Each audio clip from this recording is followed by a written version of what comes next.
After transmigrating into a book, the girl became best friends with the female lead. But the female lead cheated on her with her fiancé and shamelessly suggested they could continue being best friends. In a fit of anger, the girl wrote a letter to the crown prince. "Since your bride-to-be cheated on you with my fiancé, why don't we just mutually cheat on them?" However, what she didn't expect was that the crown prince actually agreed. The original Sierra was just an ordinary supporting character in the book, because her fiancé was always a womanizer, messing around, and even secretly torturing and abusing the female lead. Therefore, he was sentenced to death by the crown prince, the male lead. And Sierra, as the villain's fiancé, was also executed. To change the original plot, Sierra had rescued the female lead, who was suffering in the slums early on. She also helped her, who had always been alone in the original story, successfully integrate into social circles. Just when Sierra thought that everything would be fine as long as she broke off her engagement with her trash fiancé, one day, the female lead, Tyariel, came to find her. Tyariel cautiously probed Sierra, saying she had someone she liked. Sierra looked up in surprise. She didn't expect the female lead to enter the original plot so early. But seeing the other party's guilty look, she still gave her blessings, even though entering the original plot meant her tragic life was about to begin. At first, Sierra thought the female lead liked the crown prince, because Tyariel in the novel was the epitome of purity. Only she could use the power of purification to save the crown prince. Then, Sierra asked if it was His Highness the Crown Prince. But the female lead showed a confused expression. Sierra had a bad feeling. According to the original story, the crown prince was her first love. So she threw out one name after another to confirm, from 5-year-old children to 80-year-old men, but she still couldn't get the female lead's confirmation. The female lead hinted that it was someone Sierra had a very bad relationship with. But there were many people Sierra had a bad relationship with. She told the female lead to just say it directly. Finally, the female lead told Sierra, "It's young Master Ashit." Sierra was dumbfounded. Wasn't that her fiancé's name? "Sierra, I'm sorry."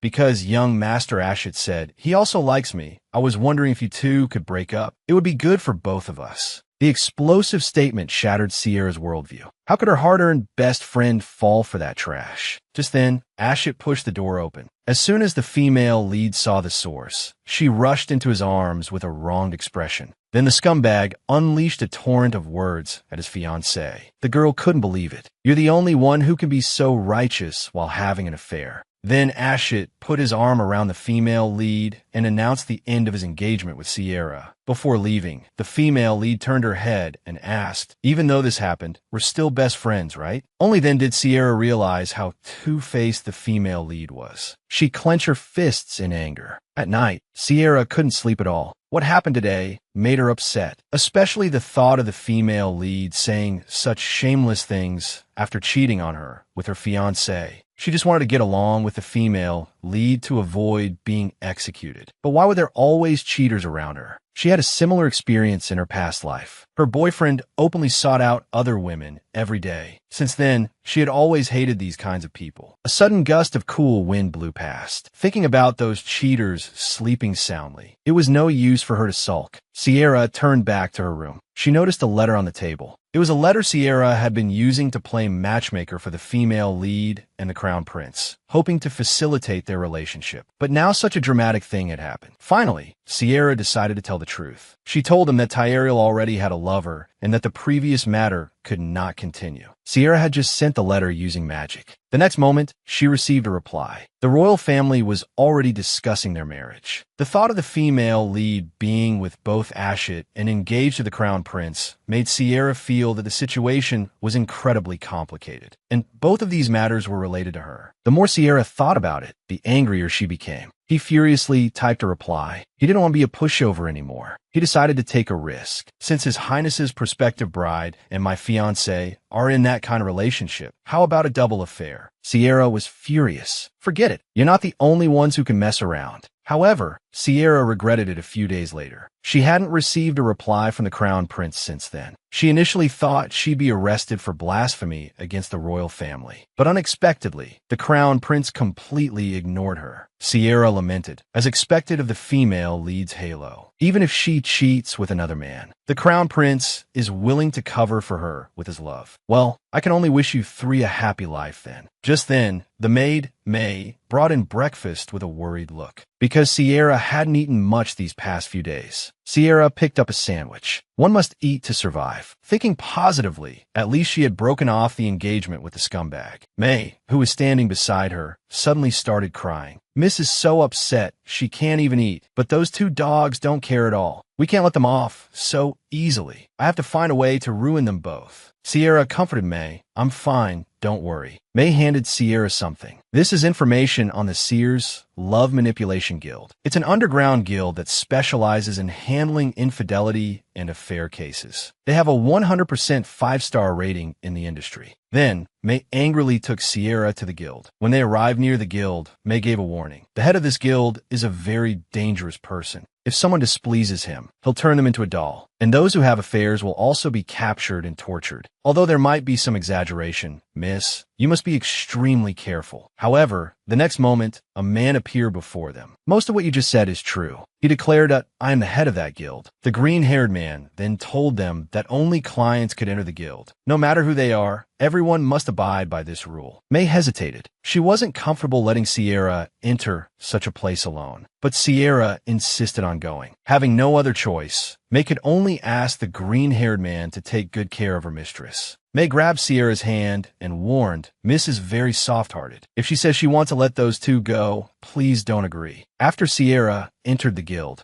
everyone seemed a little flustered. Even the guild head cautiously asked, how would you like us to handle your fiancé and that woman? Sierra simply removed her cloak and took out her folding fan. She showed no trace of her previous timidness. Before that, I need to hear your explanation. Who couldn't keep their mouth shut and made my story known throughout the guild? The young mistress, whose fiancé was stolen by her best friend, appeared to be a delicate, noble lady on the surface, but secretly ran an underground guild. Her gaze, sharp as a hawk's, made everyone in the guild tremble. Her guild was particularly adept at handling infidelity and extramarital affairs. However, Sierra's initial intention in creating the guild was simply to break off her engagement. Although her fiancé's infidelity was public knowledge, she could always rely on the dark guild to destroy the evidence. The moment Sierra returned to the guild, Lade trembled and knelt before her. Not only had he taken the liberty of expanding the guild's business, making it notorious, but he also hadn't found any evidence of her fiancé's infidelity after all this time. To redeem himself, Lade volunteered to infiltrate the Dark Guild and investigate. But now that Sierra had broken off the engagement, there was no need to take such a risk. So, Sierra told Lade to just continue looking for evidence, as usual. Lade reported to Sierra that a few days ago, a strange client had come to the guild. The person knew that Lade wasn't the real head of the guild. Apparently, someone had suggested a double affair to this client, and they wanted to consult the guild for advice. So, Sierra got ready to meet the client. Although she didn't think the crown prince would come to such a place, she wore a voice changer just in case. Sierra pushed the door open. The scent of roses wafted into her nose. Could it be the client's perfume? Are you the head of this guild? The man's confident and arrogant demeanor made Sierra speculate about his identity. With such outstanding looks, it was unreasonable that she, a regular in social circles, wouldn't know him. Moreover, the original story didn't mention a character with crimson pupils. After Sierra sat down, the man ordered her to remove her mask. Sierra immediately prepared to leave. The man hastily apologized. I just wanted to confirm your identity. I didn't mean to offend you. At this point, Sierra noticed the scent of perfume had disappeared. She promised the man she would keep his secret. Then, the man slowly explained his request. I have a friend who received a letter from a lady. She said his fiancé was cheating on him with my friend's prospective bride. So, she proposed that my friend and him engage in a mutual affair. The more Sierra listened, the more shocked she became. Wasn't this her story? Could the man opposite her be the crown prince in disguise? Just as Sierra felt disheartened, thinking she was doomed, the man added, my friend doesn't have a prospective bride. And while I've received many proposals, this is the first time someone has suggested such a thing. So, I'm curious about the lady's motivation. I heard you're an expert on affairs, so I thought I'd consult you. Hearing this, Sierra breathed a sigh of relief. She had confirmed multiple times that Ashit was discussing marriage with the heroine. Sierra looked at the man in front of her, feeling like he already had the answer and was just looking for confirmation. So, this was how Lade had been making money so easily these days. Thinking of this, she smiled and congratulated him. That lady must be very fond of you to say such a thing. The man agreed with this assessment.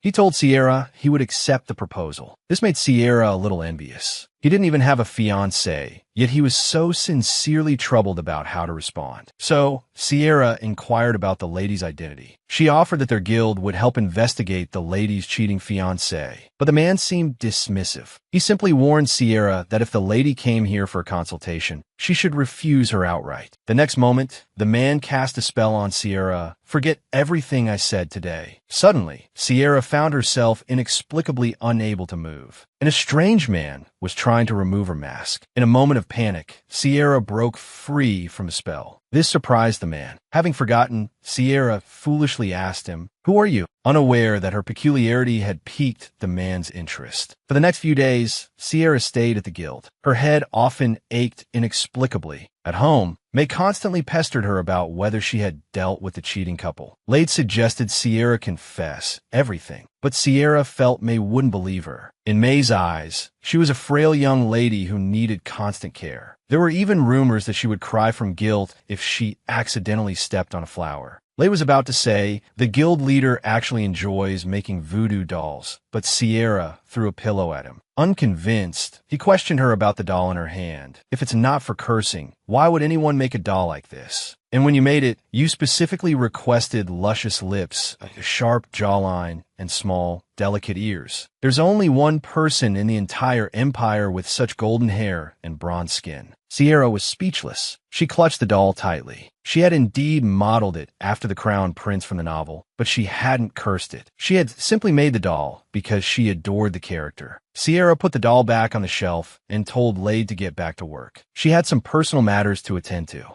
Afterwards, Sierra purchased maps, a compass, immigration guides, and other such items. She decided to flee the Empire temporarily. She wasn't ready to get involved in the love triangle between the heroine, the villain, and her fiancé. Upon returning home, Sierra began packing. A servant suddenly informed her that a guest had arrived. The guest insisted on seeing her in person, but wouldn't reveal their identity. Sierra assumed that Lade had encountered a problem he couldn't handle while she was out shopping. So, she ordered the guest to be brought in. She never expected the visitor to be her dream lover. After transmigrating into the book, the crown prince became best friends with the female lead, only to have her steal her fiancé. Her fiancé shamelessly suggested they could remain best friends. In a fit of anger, the girl wrote a letter to the male lead. "Your Highness, since your intended bride is with my fiancé, why don't we get together?" However, to her surprise, the crown prince showed up at her door. Seeing the crown prince, the object of her affections, Sierra closed her eyes. She subconsciously assumed he had come to confront her. Only after being reminded by a servant did she come to her senses and belatedly instruct them to bring the guest to the reception room. Just as Sierra was about to escort the crown prince, he presented her with a bouquet of vibrant roses. After accepting the flowers, Sierra politely apologized to him, but the crown prince noticed May's travel bag in her hand. Then the two went to the reception room.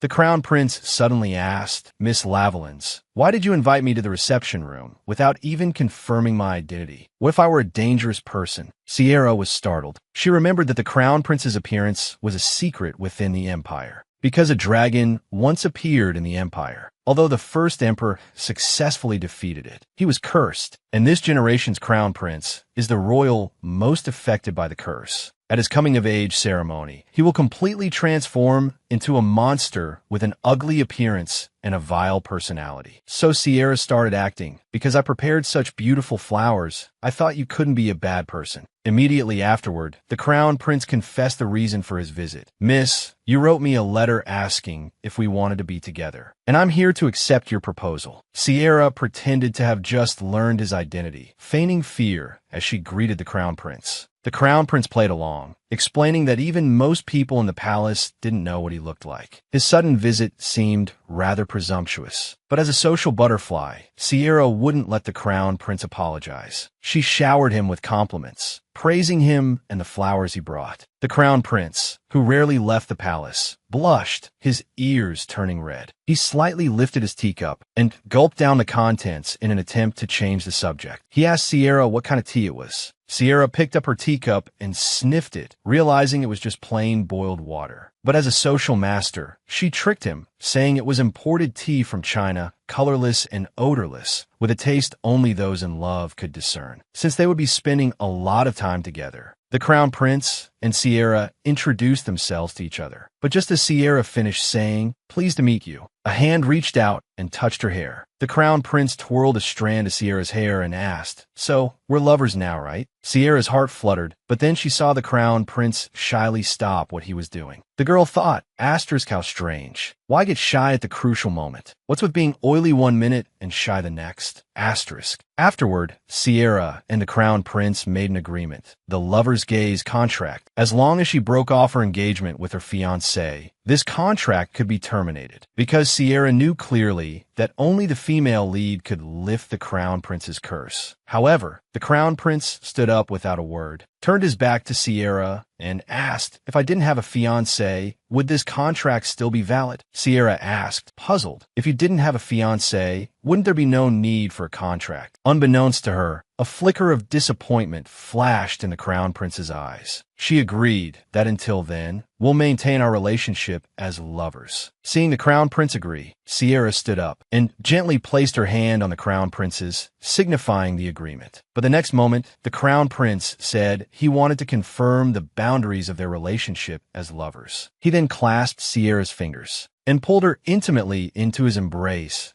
"I asked this acceptable." Sierra didn't refuse. The crown prince leaned closer to her lips, wanting to take the next step. At the critical moment, Sierra shyly turned her head. The crown prince, having tested the waters, understood that for now, everything except kissing was permissible with Sierra. He then prepared to return home to savor the experience. But Sierra called out to him and invited him to be her lover, making an appearance in front of the cheating couple at a cafe somewhere in the empire. A young lady revealed that Duval of the Height family had found a new love interest. His other female companions weren't surprised. Just as she was about to reveal who the new love interest was, Duval walked into the cafe with the female lead. The three onlookers were immediately dumbfounded, seeing the cheating couple acting so intimately. They all felt indignant for Sierra. It was thanks to Sierra that the female lead had everything she had today. Immediately, everyone decided to help Sierra hide this matter. However, not even 2 seconds later, the three were shocked once again. They saw Sierra walk in with a handsome, blonde young man. Their greeting mirrored that of the cheating couple. The two deliberately showed off in front of the cheating couple. The crown prince and Duval stared coldly at each other. Then, Duval inexplicably let go of the female lead's hand, impatiently telling her to take a taxi home later. Sierra sarcastically asked how he had the nerve to be angry, as if being slightly cheated on was unbearable. After the crown prince, having completed his task, bid Sierra farewell. The female lead called out to Sierra, hoping to chat. Then, she unexpectedly rushed toward Sierra. At the critical moment, the young lady from earlier came to Sierra's side, forcefully pulling Sierra to sit with them. Afterwards, the young lady continued to criticize the female lead for being ungrateful. However, the other two were more interested in the handsome young man. Sierra lied, claiming she met him at the temple. She said he followed her everywhere. Perhaps this was the reason why Duval was annoyed. Sierra's goal was to provoke her fiancé, so he would send her a letter terminating their engagement. That evening, Sierra returned home, but she didn't receive any letter from Duval. So, she decided to add fuel to the fire. She took out a letter and invited the crown prince to go shopping with her the next day. To break off her engagement with her fiancé, the girl and the crown prince pretended to be lovers. They almost blurred the lines between acting and reality upon their first meeting. Afterwards, the two frequently appeared in front of the cheating couple, hoping to provoke Duval. However, what Sierra didn't expect was that the crown prince was actually using this opportunity to assert his dominance. Early in the morning, Sierra finished getting ready early, preparing for her appointment with the crown prince.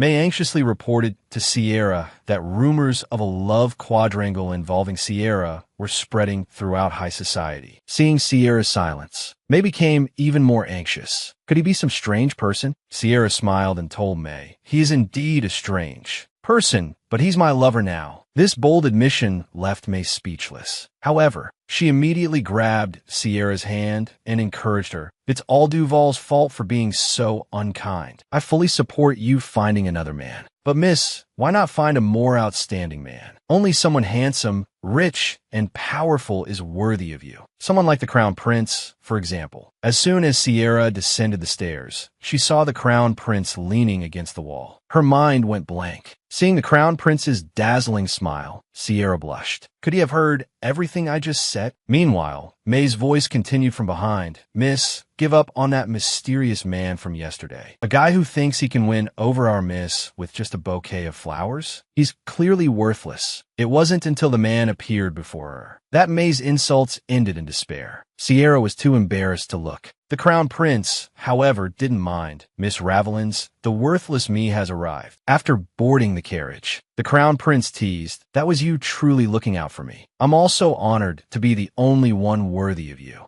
He then asked Sierra, "What are your thoughts?" Sierra thought that, as the Crown Prince, he must enjoy flattery. So, she admitted, "I also believe your highness is the most perfect man in the empire." Even the Crown Prince couldn't handle such continuous praise. He covered his face, unable to meet Sierra's gaze. The girl giggled at his shy, adorable demeanor. Upon reaching their destination, the Crown Prince gallantly helped Sierra out of the carriage. "Let's go in and choose our Mid-Autumn Festival gifts." Type Happy Mid-Autumn Festival in the comments section. Seeing the Mid-Autumn Festival special effects, a shop assistant smiled and came forward to greet them. But after recognizing the newcomers, the assistant panicked. Seeing their reaction, Sierra guessed that Duval and his new love interest must also be here ordering clothes. Hoping to publicly embarrass the cheating couple, she smiled and told the assistant she wanted to see if there were any suitable clothes for herself. "I'm so sorry, miss, but the store is currently under renovation." The clumsy excuse made Sierra scoff inwardly. "Weren't you very welcoming just now when we entered? And the store is so clean. What exactly is being renovated?" Under Sierra's powerful aura, the staff didn't dare to speak, nor did they dare to obstruct the two any further. Sierra sneered. Today, she was determined to cause a scene. The assistant then led them to the accessory section. The Crown Prince immediately saw through their intentions. "We clearly said we were here to buy clothes when we entered. Now you're bringing us to look at accessories. You probably don't want us to see them." Sierra understood, but the purpose of this visit was to confront the cheating couple. She suddenly found herself struggling with how to address the Crown Prince. At that moment,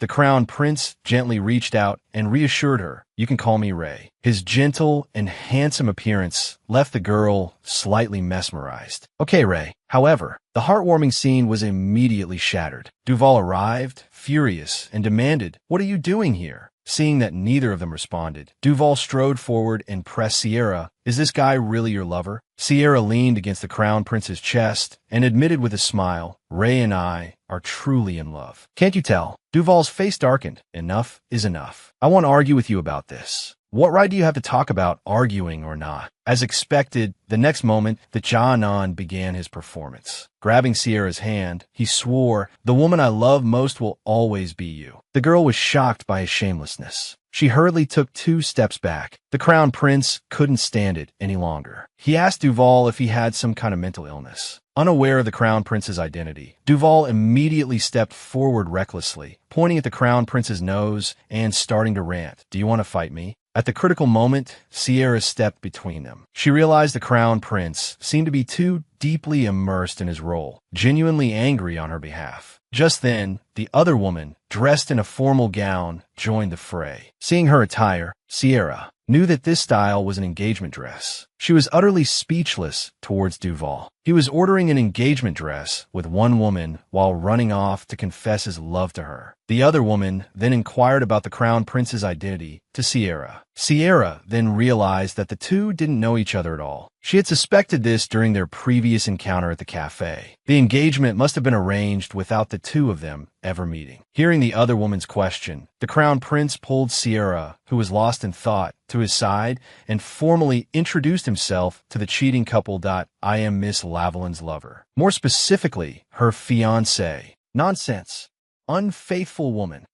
Seeing the 6'2" handsome man beside the girl, Duval immediately regretted his actions. Watching the crown prince and Sierra flirt right in front of him, Duval was fuming. He reached out and grabbed Sierra. While I'm still being reasonable, come back to me. The protective crown prince immediately stepped in to shield Sierra. Where did you pick up this habit of touching other people's lovers? Duval cursed, get out of my way. I'm her fiancé. He completely forgot about the other woman standing beside him in her engagement dress. She clutched her dress tightly and asked, Master Ashit, what do you mean by that? The Ja'anan turned around to explain, but Sierra didn't give him the chance. She stepped closer to the two, adding fuel to the fire. Just now, Master Ashit inexplicably ran over and confessed to me, saying he still loves me. The other woman immediately started to cry. Didn't you say you were going to get engaged to me? The Ja'anan panicked. Oh, that was just that woman. She's lying. Sierra laughed. How could I lie to you about being in love? We're best friends, aren't we? Seeing the situation getting out of control, the crown prince, ignoring Tyariel's struggles, forcefully led her away from the scene. Afterward, Sierra returned home, accompanied by the crown prince. Although she had gone to the marketplace, she felt like the spotlight had been stolen by that despicable couple. However, judging by the outcome, it seemed to have been a success. The crown prince suddenly asked, how did you get engaged to that kind of guy? Sierra explained that it was arranged between their families, and she couldn't do anything about it. The crown prince frowned upon hearing this. He guessed that the Ashit family wouldn't give up so easily. Sierra reassured him not to worry, as it was Duval who initially proposed to break off the engagement. Furthermore, she had recorded everything with a magic tool. It clearly showed Duval asking to break off the engagement. Later, Sierra recalled something she was curious about. Your Highness, were you and Tyariel already discussing marriage before you even met? The crown prince's gaze drifted before he admitted that was indeed the case. So, how did you feel when you met Tyariel today? Did your heart race? Because the original story mentioned that the crown prince fell in love at first sight with Tyariel, who possesses the power of purification. My heart did race, because I was holding you in my arms at the time, Mississippi. Being able to call you my beloved makes me very happy. But this carefully prepared confession was mistaken by Sierra as mere lip service. I'm also happy to be able to publicly declare your highness as my beloved. But you must be hoping this act will end soon, right? The crown prince insincerely expressed that he hoped so. However, just as Sierra thought she would soon receive the engagement cancellation document, Duval barged into her room. He arrogantly told Sierra, I will absolutely not break off the engagement with you. Sierra had originally thought her fiancé was just somewhat foolish and should still have some common sense. But now he seemed utterly hopeless. She advised Duval not to waste his efforts. They had already reached the point of agreeing to break off the engagement. What's the use of saying you don't want to break off the engagement? She said, taking out the magic tool and tapping it lightly. Instantly, the arrogant image of Duval embracing Tyariel appeared. Duval was startled upon seeing this scene. He grabbed the magic tool and smashed it to pieces. Then he became arrogant again. Now your evidence is gone. What are you going to do? Sierra disdainfully raised her chin. She had more than just one such magic tool. But to her surprise, Duval remained shameless even with such evidence. He actually said he wouldn't mind her having a lover. You should save those words for your fiancé, Tyariel. However, the man interrupted her,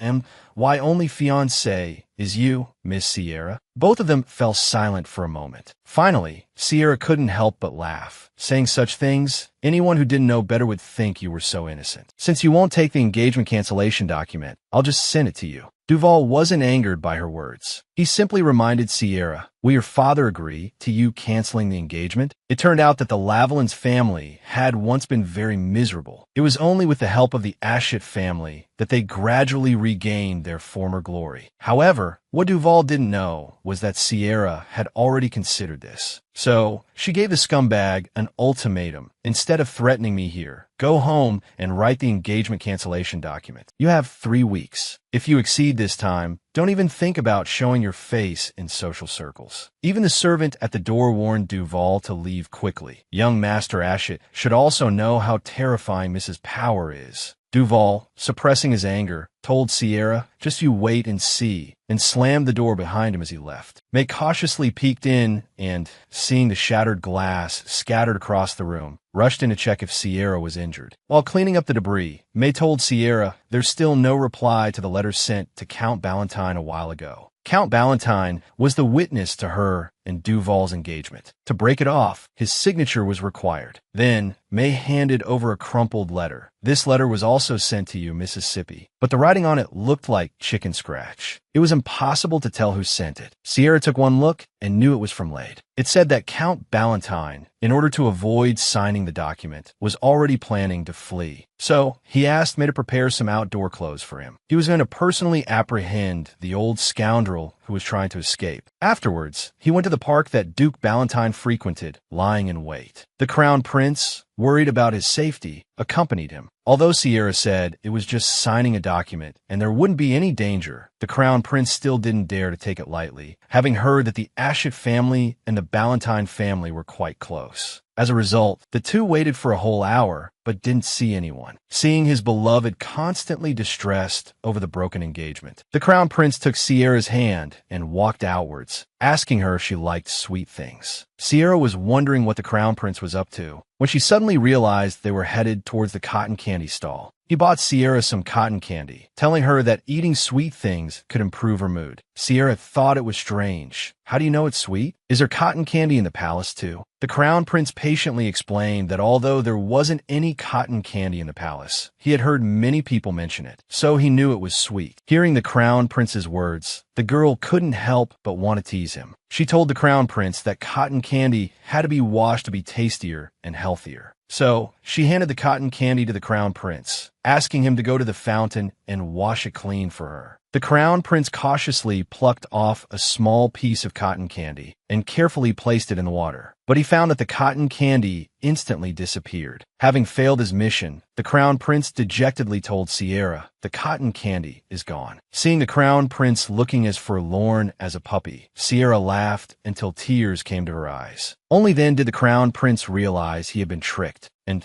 just as Sierra was wiping the tears from the corners of her eyes, she caught sight of a figure in the distance. It was Count Ballantyne, the very person they had been looking for. The notary for the engagement refused to sign the divorce agreement. The girl resorted to using magic to coerce him, even publicly exposing his dirty laundry. Not long ago, Count Ballantyne was preparing to flee under the cover of night. Suddenly, he felt a chill down his spine, as if someone was following him. Turning around, he saw Sierra. At first, he didn't recognize her until she spoke. "Count Ballantyne, you haven't replied to my letters, so I came to find you in person." Realizing her purpose, Count Ballantyne tried to flee in the opposite direction, but the other side was already blocked by the Crown Prince. Caught between a rock and a hard place, Count Ballantyne was escorted by the two to a small room. But he was constantly looking for a chance to escape. Sierra saw through his intentions and advised him to obediently sign the engagement cancellation document, or he wouldn't be going anywhere. Seeing his only escape route blocked by the Crown Prince, Count Ballantyne didn't beat around the bush. He bluntly stated that he would not sign the engagement cancellation document. He used the excuse that doing so would rupture the relationship between the three families. But Sierra knew that their family and the Count's family had never been close. She suspected that Duval had bribed Count Ballantyne beforehand. But the Count insisted that he was only doing this in hopes that she and Duval would reconcile. Sierra couldn't stand this pointless conversation any longer. Impatiently, she began to channel magic in her hand. Since talking doesn't work, I'll just have to solve this problem my way. Count Ballantyne instantly panicked. Countless black hawks surrounded him, as if they were about to drag him into hell. He frantically begged for mercy, but there wasn't a trace of pity in the girl's eyes. The Crown Prince, noticing something was wrong, rushed forward to stop Sierra. But he wasn't worried about Count Ballantyne's life. He was worried that his beloved would faint from overexerting her magic. Sierra came back to her senses at the Crown Prince's call. Her head felt a little dizzy. She had only used a little magic, but it felt like it had drained a significant amount of her energy. Seeing this, the Crown Prince suggested that he accompany Sierra back to rest. After all, Count Ballantyne wasn't someone who could be reasoned with. Sierra agreed. She would find another way to break off the engagement. Nearby, Count Ballantyne, having narrowly escaped, was still muttering to himself. Without the notary's signature, not even the royal family could simply annul it. The next day, Sierra returned to her guild, clutching the Crown Prince's doll. She realized that her attempt to use her ability to obtain the Count's signature yesterday had failed. Thinking it over, if the Crown Prince hadn't stopped her then, the consequences would have been dire. Sierra pinched the doll's little face. Although she was grateful to the Crown Prince, what should she do now? He had only pretended to have a solution yesterday. Just as Sierra was wondering how Duval had bribed Count Eight Tower, who had announced the discovery of the gold mine, Lade entered and reported that the guild had recently received a commission. Someone was requesting their assistance in divorcing her cheating husband. Sierra opened the commission request. She discovered that the cheating husband was none other than Count Ballantyne from last night. And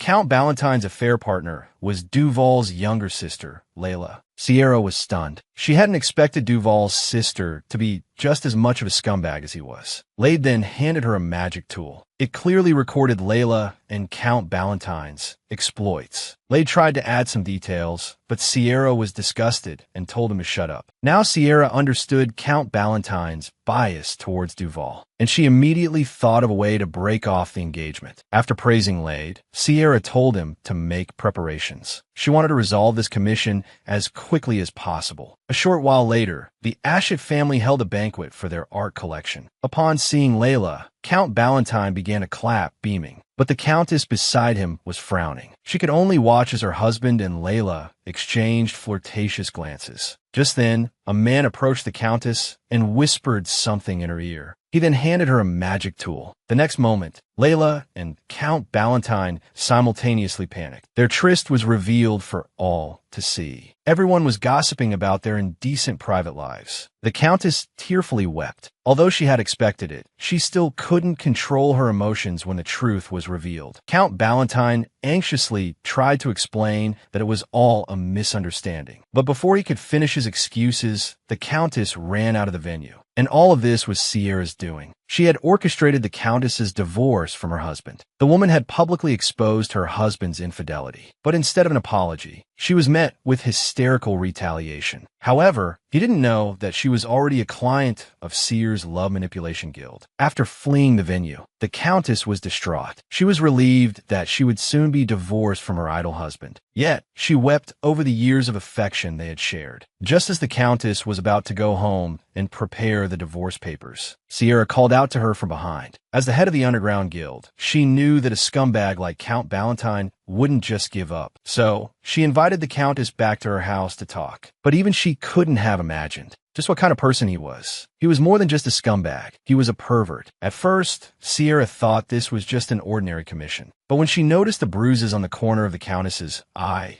she understood what kind of hell she was living in. Originally, Count Ballantyne was a commoner. He had luckily inherited the Ballantyne family fortune by marrying the Ballantyne family's daughter. And in order to maintain his lifestyle as a count, he had repeatedly beaten his wife, who had asked for a divorce, leaving her bloody and bruised. Thinking of this, Sierra urged the Countess to stay at her house so she could protect her. The Countess didn't understand why Sierra, a stranger, would help her like this. At first, Sierra only hoped that the Countess would reclaim the Ballantyne name and sign the document for her. But seeing the Countess's haggard figure, she couldn't help but recall the feeling of being betrayed by someone she trusted. Later, the Countess and Sierra made a promise. As soon as the Countess's title was transferred back to her, it would be considered consent to annul the engagement between Duval and Sierra. She signed the document. Meanwhile, the three scumbags were getting restless. Duval couldn't understand why Sierra had suddenly changed. Sierra used to always cater to him, but now she didn't seem to care that he was seeing Xiao Shan. She even brought a man 100 times more handsome than him to confront him. Duval lost control and slammed his fist on the table. The other two scumbags were even more anxious. The news of Count Ballantyne's sordid affair with Layla had spread throughout the empire. Duval also had a headache. As the mastermind behind his sister's relationship with Count Ballantyne, he needed to calm down and think of a plan. If Count Ballantyne really got divorced,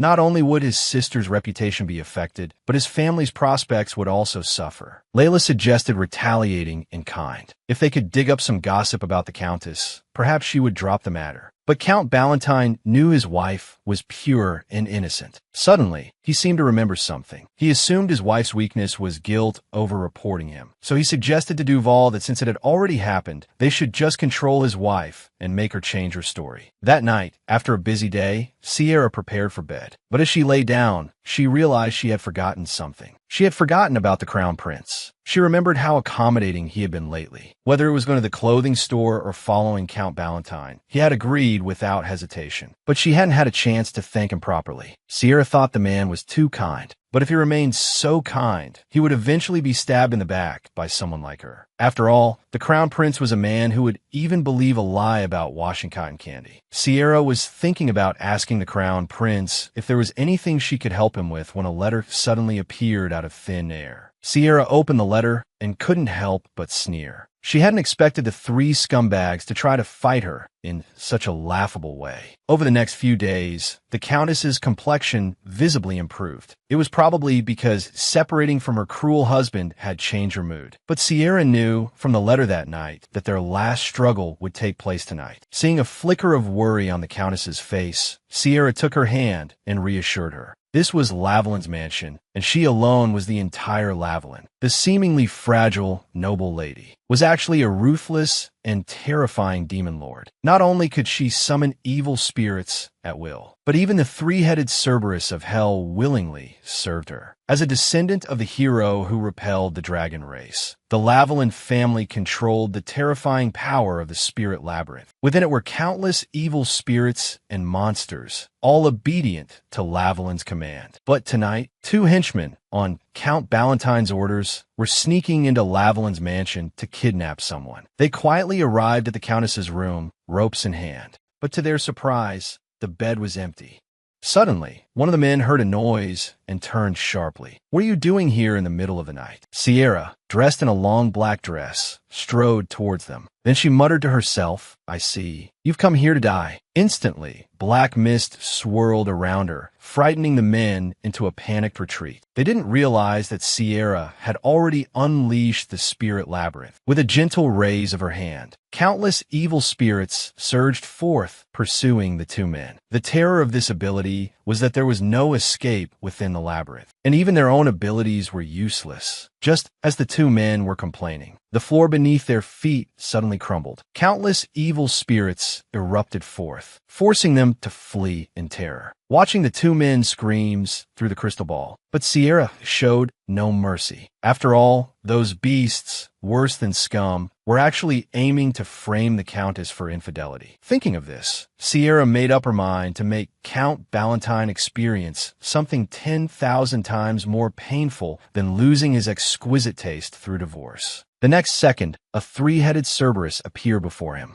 Although it looked terrifying, its bark resembled the next-door neighbor's puppy, leaving Sierra constantly speechless. At this moment, Sierra's vision blurred because the spirit labyrinth consumed a great deal of her physical and mental strength. So, Sierra asked the Cerberus to release the two men from earlier. But the Cerberus refused, reasoning that they had only been inside for an hour. Finally, under Sierra's insistent demands, the Cerberus brought the trembling duo before her. "Tell me, who sent you? If you refuse to talk, I don't mind sending you back into the labyrinth for another experience." On the other side, Count Ballantyne was still leisurely drinking. He firmly believed that his wife would soon be proven guilty of infidelity. However, the next moment, the tavern door was flung open. Under the knight captain's orders, Count Ballantyne was restrained by the knights. Brought before the knight captain to hear his crimes pronounced, "Count Ballantyne, you are charged with domestic violence, making threats, and stalking. You are under arrest." Watching her husband being arrested, the Countess couldn't help but feel a pang of sorrow, sighing that it was finally over. But Sierra said that this was far from enough. For someone who cheats, they must experience true suffering. At this time, Count Valentine, in his cell,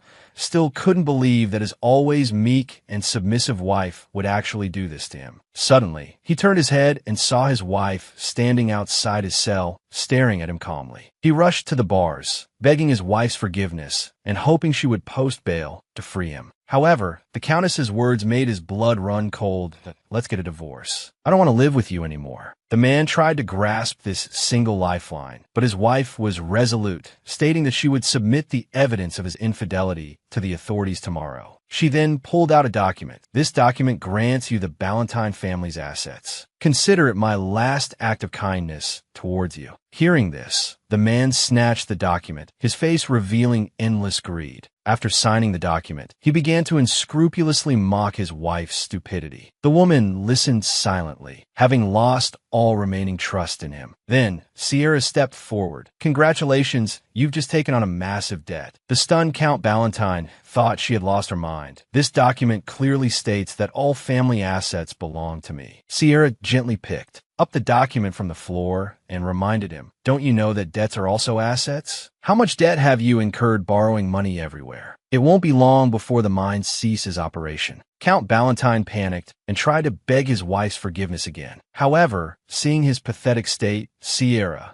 laughed and left the cell with the Countess without looking back. With the matter settled, the Countess expressed her gratitude to Sierra, but Sierra simply replied that she had only done what she should. She was happy that the Countess could live freely in the future. However, at that moment, her vision blurred and she collapsed heavily to the ground, unconscious. She didn't wake up again for several days. May E, seeing the young lady awake, hurried forward to check on her. Sierra hadn't expected the after effects of using her abilities this time to be so severe. Her head was still dizzy, as if it might explode at any moment. Suddenly, she heard someone shouting outside the mansion. May explained that it was Duval, who had been clamoring to see the young lady for days. Seeing Sierra's annoyed expression, May prepared to have someone chase the scumbag away. Sierra knew exactly why Duval had come. Because of this infidelity incident, his sister had to pay a fine of 1 billion gold coins. Even for the Ashett family, this sum of money was a considerable burden. But what did the scum's affairs have to do with her? Sierra lay back in bed, ready to sleep. However, after she fell asleep, a giant dragon appeared in her room. To please his beloved, the crown prince of the empire had transformed into a black dragon. The little dragon even breathed fire and acted cute for the girl until she grew tired. He then thoughtfully covered her with a blanket and slept by her side. Not long ago, Sierra had overused her abilities, resulting in after effects. Lying in bed asleep, she was startled awake by a sound. Seeing a shadowy figure inexplicably appear by her bed, Sierra sat up abruptly in alarm. She found the crown prince standing beside her bed. Confused, she called out, "Your Highness?" Seeing that she was awake, the crown prince anxiously explained that he wasn't a pervert, but had just seen her window open and wanted to close it for her. However, Sierra, still drowsy, thought she was dreaming. She wondered if she had played with the crown prince's doll too much, which was why she was dreaming about him. Since it was a dream, she suddenly became bolder. She patted the bed, inviting the crown prince to sit and chat with her. But seeing her nightgown, the crown prince turned his head away shyly. Wouldn't this be inappropriate? With that, he excused himself. "Since I see you're all right, miss, I'll be at ease. I'll formally come to visit tomorrow morning." Hearing his refusal, Sierra stared at him blankly. "This is my dream. Why isn't he obeying me?" She then patted the bed again, urging him to sit. Left with no choice, the crown prince chose a spot at the foot of the bed, what felt like 800 meters away from Sierra. The moment he sat down, he apologized to Sierra again, embarrassed. He was just worried about her and wanted to check on her. "This is the 3rd floor. How did you get in?" But as soon as she asked, Sierra remembered it was a dream and there was no need to dwell on it. Then she heard the crown prince say he flew in. Sierra was stunned. "Are you dreaming? Or am I dreaming? Or are you actually a magician, Your Highness?" The crown prince sighed inwardly. He wasn't a magician, but he could indeed fly. Unexpectedly, Sierra immediately asked him to demonstrate his flying ability. However, the crown prince's biggest taboo was revealing his evil dragon ancestry, so he could only make excuses, saying it was a bit difficult right now. Is it because you can't fly here? It wasn't because of that. But hearing him say this only piqued Sierra's curiosity. So she came up with a plan. She coughed violently a couple of times, then said between coughs that she had a disease that could only be suppressed by seeing the crown prince fly. Seeing this, the crown prince immediately rushed forward anxiously. Don't say any more. I'll show you. He looked away, afraid to see Sierra's disgusted expression.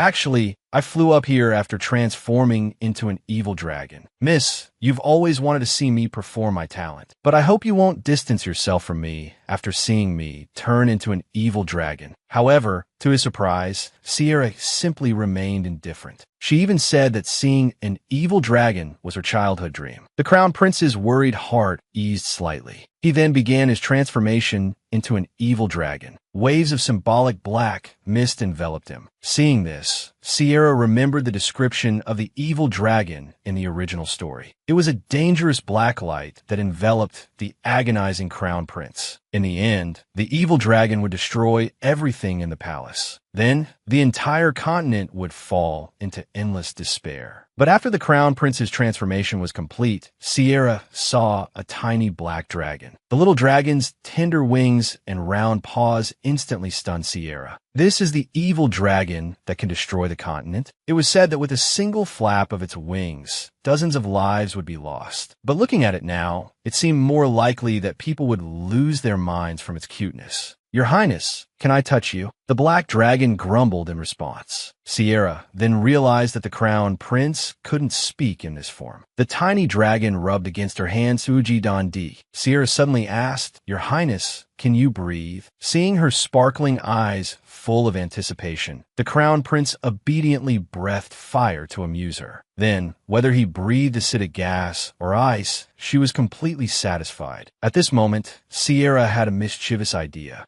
She held the little dragon in front of her face and declared that she would capture him and keep him as a pet forever. Hearing this, the crown prince struggled in Sierra's hands. After playing for a while, Sierra felt dizzy again. The little dragon worriedly grumbled a few times. Then he picked up the blanket with his mouth and placed it over Sierra. Sierra told him not to leave and to stay with her until dawn. So, the crown prince slept the whole night, resting his head on Sierra's arm, and quietly left the next morning. Having just broken off her engagement with her scumbag fiancé, the crown prince transformed into a little black dragon and played with the girl all night. He quietly left the next morning. Meanwhile, in a large villa somewhere in the south, Sierra's father was planning to go home and help his daughter prepare for her wedding. Upon hearing this, the red-haired woman beside him straightened up. She then smiled and agreed, saying she also really wanted to see her daughter in a wedding dress. However, she was scheming in her heart. Once Sierra married into the Ashit family, there would be no one left to compete with her son for the marquee position. However, just as he was about to inform his son of this news, a carrier pigeon suddenly delivered a letter. The woman wondered what could be so urgent. Opening the letter, she found it was news of Sierra and Duval breaking off their engagement. Meanwhile, upon learning of this, the female lead went to Duval's residence. She naively thought Duval would be as happy as she was, because he had promised to get engaged to her after ending his engagement with Sierra. Thinking of this, she couldn't help but ponder the location for their engagement ceremony. She wondered if she should wear the dress Duval had personally helped her choose. But when the servant brought her to Duval, the man told her to get out in an icy tone. You really have no sense of tact coming here. The female lead panicked and explained that she had just heard about the broken engagement between him and Sierra, so she wanted to discuss their engagement ceremony. Duval stood up with a cold laugh. Why would I get engaged to you? The female lead, still naive, brought up Duval's past promise. You said that as long as you handled things with Sierra, you would marry me. Duval couldn't believe how stupid she was and impatiently explained. You were nothing but a tool to get Sierra's attention. The female lead finally realized that all the sweet nothings were just an act. She wasn't even a substitute for Sierra. She collapsed weakly onto the floor, murmuring, "But you said you loved me." Unwilling to give up, she asked Duval, even though Sierra always wanted to escape from you, wanted to break off the engagement, you still liked her? Couldn't you give up on Sierra and choose me? She put on a pitiful, innocent act, but Duval, being a scumbag, was immune to such displays. He showed his disgust and disdain without any reservation, that I would never like someone like you. His cold words deeply stung the female lead's heart, but she still refused to give up, even trying to imitate Sierra to win Duval's favor. This is outrageous. I already thought you were noisy enough. Duval, turning to leave, was now utterly disgusted with her. He ordered the servants to clean up that thing and never let her appear before him again. Meanwhile, Sierra was happily taking a walk with the crown prince. Sierra, have you been sleeping well lately? Your complexion looks much better than the last time we met. Sierra couldn't help but wonder. Hadn't their last meeting been when they were tracking Count Ballantyne? Suddenly, a large hand reached out, gently touching her forehead to check her temperature. Indeed, you don't have a fever anymore. This casual gesture reminded Sierra of her dream that night. The crown prince had touched her forehead just like this. Thinking of this, she coughed shyly, which worried the crown prince. Miss, why is your face so flushed? Do you have a fever again? The girl explained that it was simply too hot. Immediately, a relaxed expression appeared on her face. Now, all those complicated matters were smoothly resolved. It had been years since she felt so at peace. Being able to meet His Highness in this state truly made her happy. The crown prince was so touched that he was speechless. He ate for a good while before finally managing to say, I've missed you very much too. Not long ago, I was constantly worried. What would I do if Miss distanced herself from me? The girl didn't know how to respond to the crown prince's words. Why would I distance myself from your highness? The next second, a handsome face loomed before her. Then, let's be even closer from now on. His words carried a domineering air, leaving no room for refusal. Following this, the crown prince helped Sierra put on a bracelet as a commemorative gift for the annulment of their engagement. Sierra lifted her hand and was very happy to see the exquisite bracelet. She also wanted to try to reciprocate His Highness's gesture. She inquired how his relationship with Tiliel was progressing. She didn't notice the crown prince's expression instantly turned cold. He lowered his head and explained that the matter was a bit complicated. A troublesome person had gotten involved, so it would take some time to resolve. As he spoke, he asked Sierra to continue maintaining their romantic relationship. Sierra mistakenly thought the troublesome person the crown prince mentioned was Duval, so she agreed. She told the crown prince not to worry, that she would find a way to reconcile his relationship with Tiliel. Just as Sierra thought the crown prince had invited her out solely to extend the duration of their relationship, he suddenly handed her an invitation. Sierra's face paled after looking at it. It was an invitation to the Red Full Moon Festival. And in the original story, the crown prince would publicly transform into a monstrous form at the festival and also have his first date with the Black Dragon Prince. She even dreamt of a giant golden dragon clinging to her relentlessly. This made her suddenly think that being in love with a dragon wasn't so bad. Not long ago, the crown prince invited Sierra to the Red Full Moon Festival, but the girl's expression changed upon seeing the invitation, because on this day, the evil dragon's power would greatly increase. People have always been fearful because of this. Therefore, the royal family holds a sacrificial ceremony, praying to the gods to prevent the evil dragon's resurrection. And to appease the empire's citizens' anxieties, the Red Full Moon Festival was established. Everyone treats this day as an ordinary routine event, but only Sierra, who knows the original story's plot, knows that the crown prince will transform into the evil dragon on this day, throwing the empire into chaos. At that time, it was thanks to the female lead, Tiliel's divine power that the crisis was averted. But Sierra doesn't have that ability. She couldn't help but wonder if she should lock the crown prince in a cage. Her worried expression was fully captured by the crown prince. He caringly inquired if Sierra hadn't fully recovered. Although this festival requires the founding families to participate, if you're not feeling well, I'll find a way for you. Sierra explained that she was fine. Then, while signing the invitation, she asked the crown prince, is Ray also attending this festival? After all, it's the red full moon that day. I feel it would be safer for you to stay indoors. But the crown prince said he had long wanted to attend this festival with Sierra, because going on a date at the festival felt different from usual. Sierra thought exasperatedly. He's still worried about dates at a time like this? Just as she was thinking about how to remind the crown prince of the seriousness of the situation, he grasped her hand, which was trembling from anxiety. I know what Miss is worried about, but I won't let that happen. I hope you could trust me. Sierra looked into the crown prince's eyes. Gradually, she calmed down. Then the crown prince extended an invitation to her.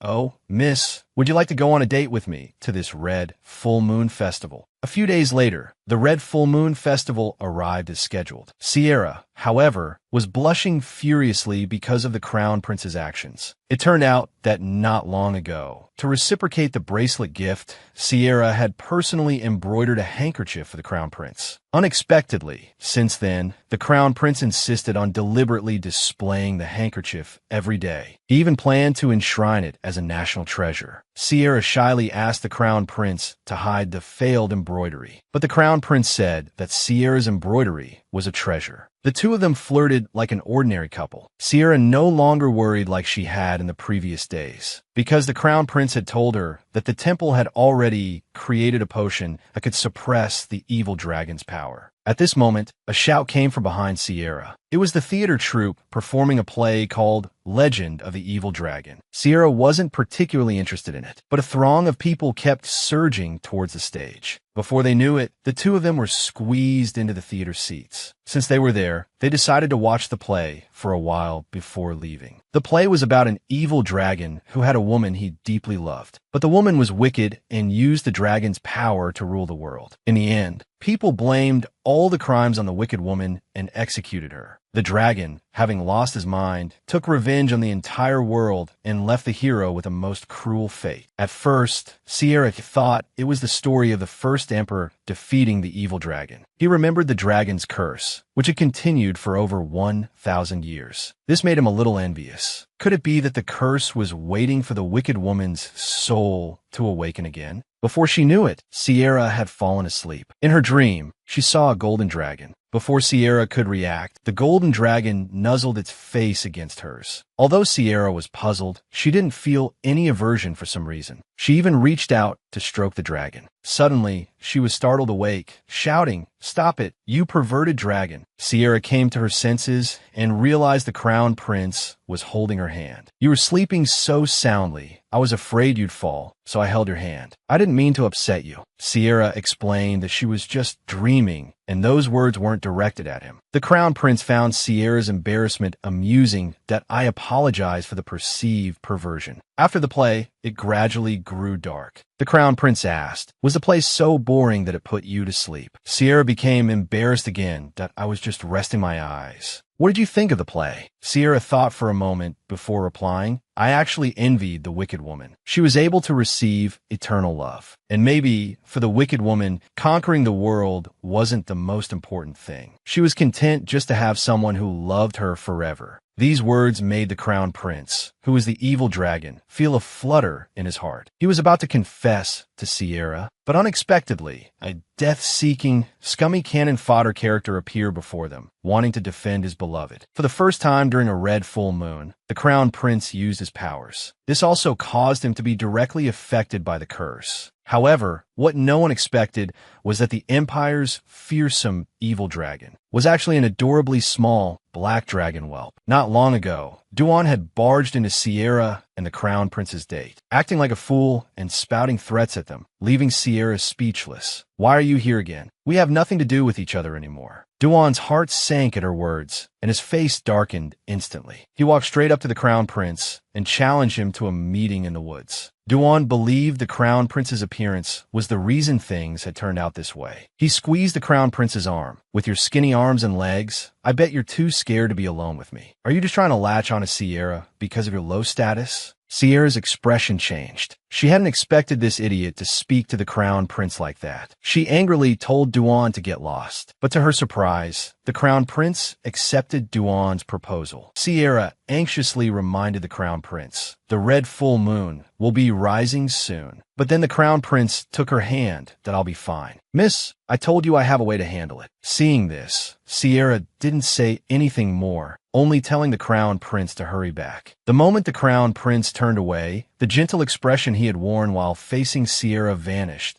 "As you wish. Let's have a little chat, just the two of us." When they arrived in the woods, Duan immediately launched a verbal attack. "That I saw Sierra buy you clothes last time. Can't you even afford a single outfit?" He had already decided in his mind that the Crown Prince was a gold digger, trying to cling to a noble, "I can give you as much money as you want. Just take the money and get away from Sierra." The Crown Prince didn't respond. Duan continued his tirade. A moment later, his pupils constricted involuntarily, and a pained expression appeared on his face. He nearly collapsed to the ground. Suddenly, he found himself unable to breathe, only able to alleviate the pain by coughing constantly. Just as he regretted provoking such a terrifying being, the Crown Prince's voice rang out. I agree with you. I absolutely will not tolerate scum like you staying by Sierra's side. As soon as he finished speaking, Duan found the pain had vanished. But before he could rejoice, he met the crimson eyes of the man before him. The Crown Prince looked down at him condescendingly. If I wanted to, I could take your life at any moment. But I don't want Sierra to see such a scene. The Crown Prince ordered Duan to stand up.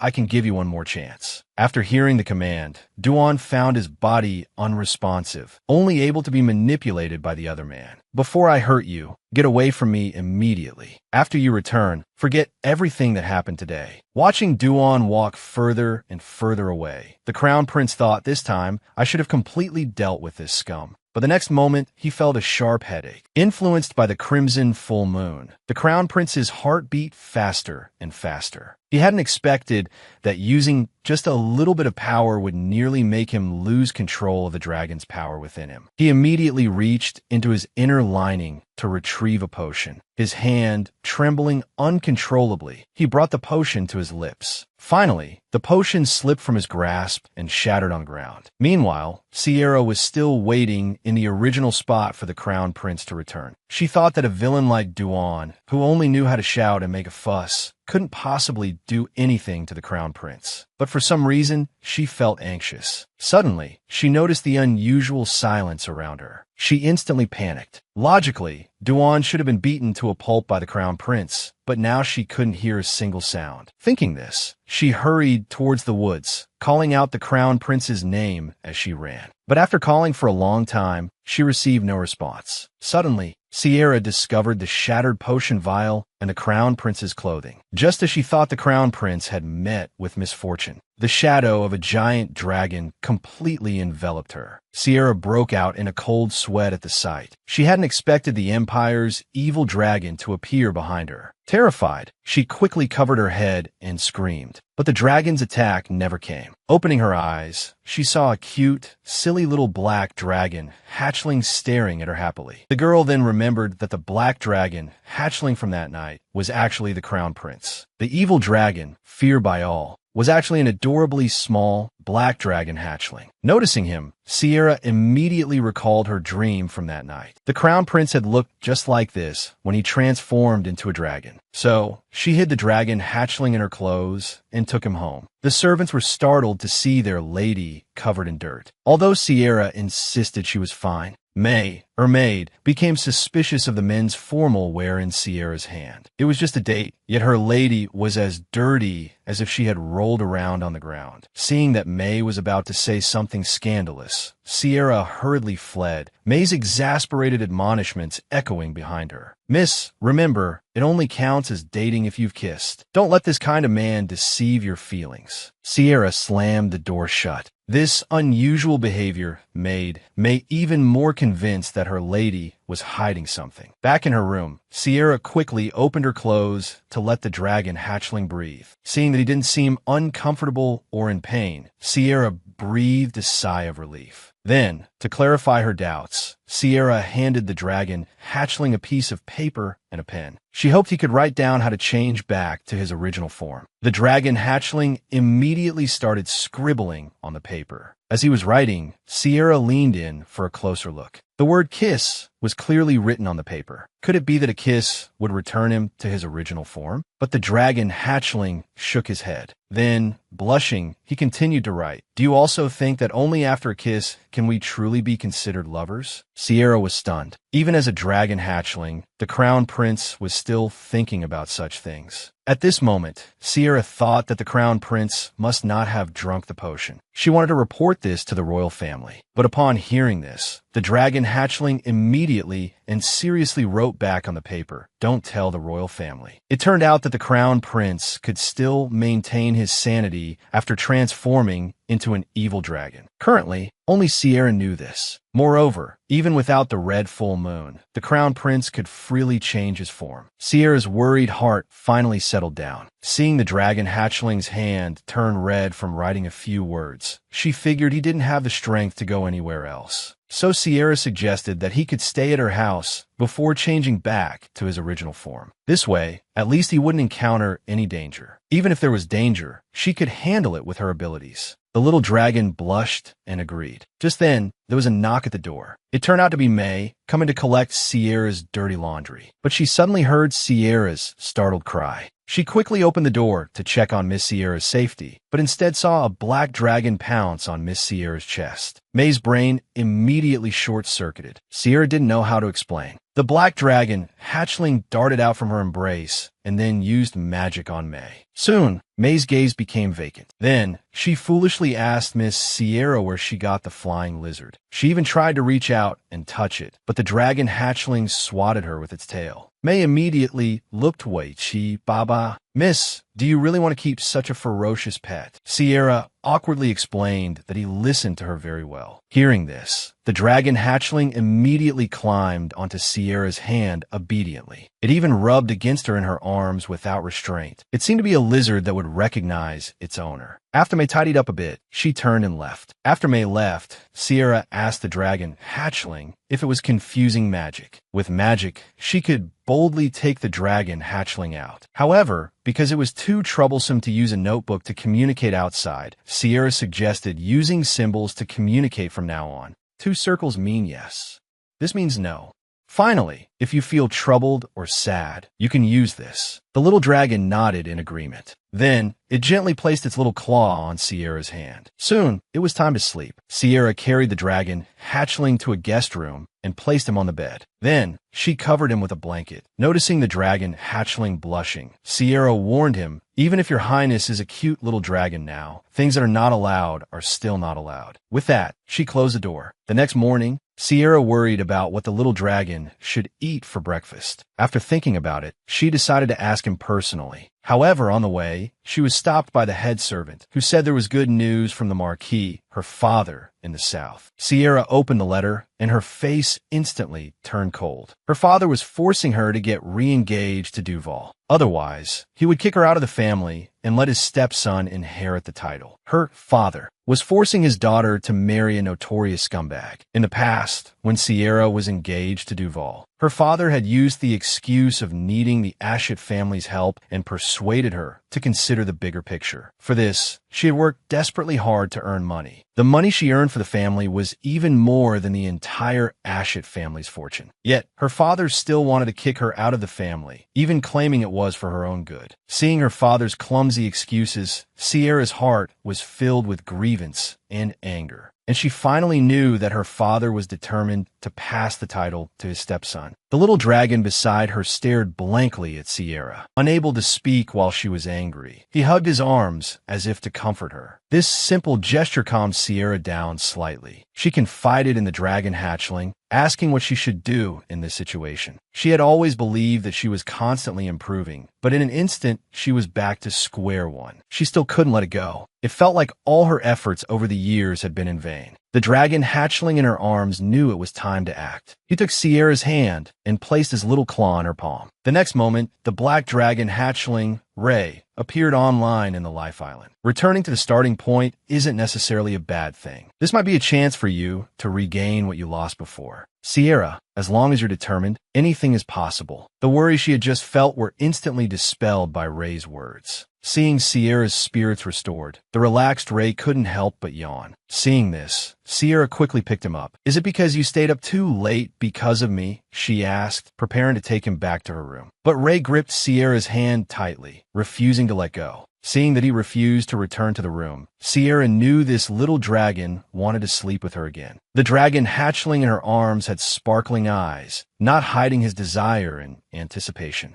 Sierra was finally moved by his cute appearance and agreed that he could sleep with her just for tonight. However, in the middle of the night, Ray quietly climbed out of bed. He left a light kiss on his beloved girl's forehead and then flew out of the room. Looking at the sleeping Sierra in bed, Ray felt reluctant to leave, but he knew his identity would bring disaster to her. To reassure Sierra, Ray deliberately left a letter. He would appear when Sierra needed him most. The next day, Sierra saw the letter left on the table. She didn't understand why Ray left without any explanation. Although Sierra continued to live as usual in the guild in the following days, secretly handling various commissions, she was always worried about whether Ray would return. On the day of the royal ball, May happily handed Sierra the most luxurious jewelry. "Miss, since you're going alone this time, you must be more beautiful than any other lady at the ball. I wonder where the man you were dating before has died. He hasn't even sent a letter." Sierra awkwardly explained. Perhaps his identity makes it inconvenient for him to appear. Unexpectedly, May became even more agitated after hearing this. She gritted her teeth and declared that she would teach him a lesson. Without giving Sierra a chance to react, May pulled her over to help her dress up. Soon, they arrived at the ball. "Miss Sierra Lavalin has arrived." This simple, welcoming remark attracted the attention of many male nobles. With the clicking sound of her high heels, Sierra appeared before everyone, holding a folding fan. When she entered the venue and the nobles realized she had no companion, they immediately began to criticize her. Everyone thought that the Lavalin family was insignificant without Ashit's support, but Sierra didn't care. She knew these mediocre people only saw the surface, and she would soon completely change the Lavalin family status. At this moment, an announcement from outside attracted everyone's attention. Duke Epshalady has arrived. Everyone discussed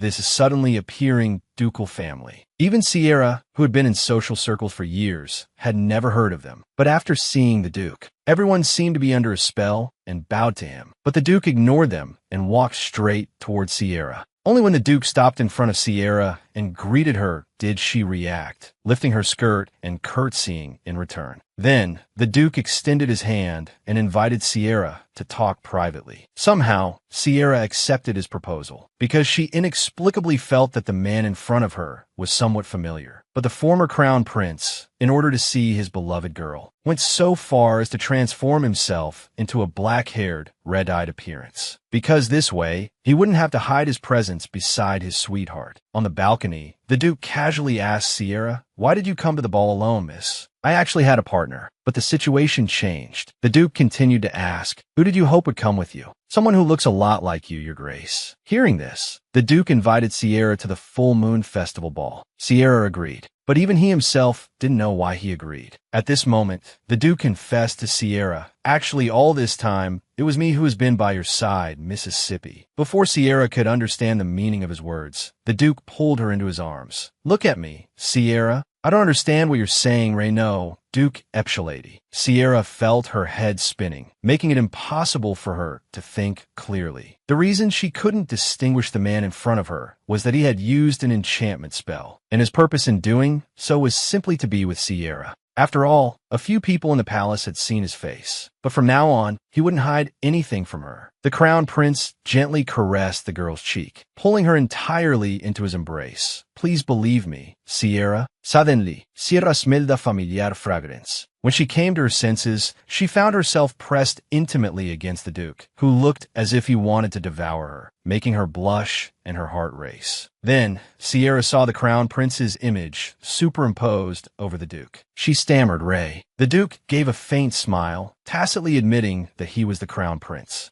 Unexpectedly, the next second, Sierra grabbed his collar, scolding him for leaving without saying anything. The crown prince's heart was inexplicably touched by her actions. Sierra had been worried about him all along, but he didn't expect that no matter how he tried to persuade Sierra to calm down, it was futile, left with no other choice. The crown prince simply pulled her into his arms again.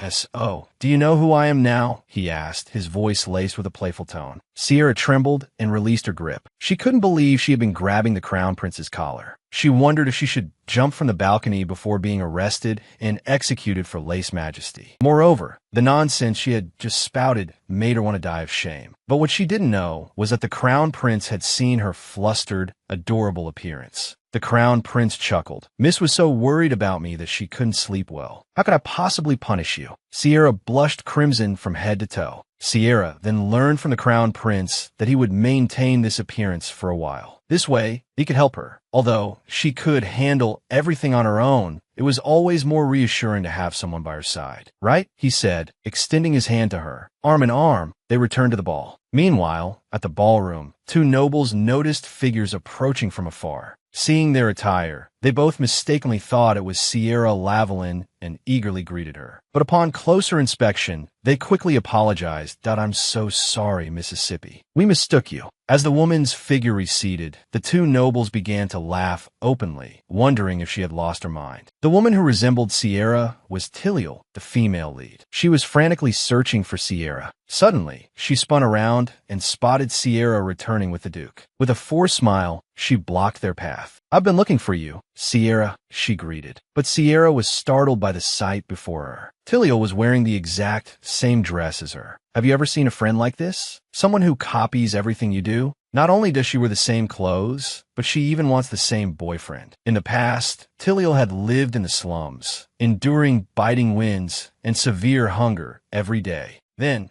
one day a miracle happened.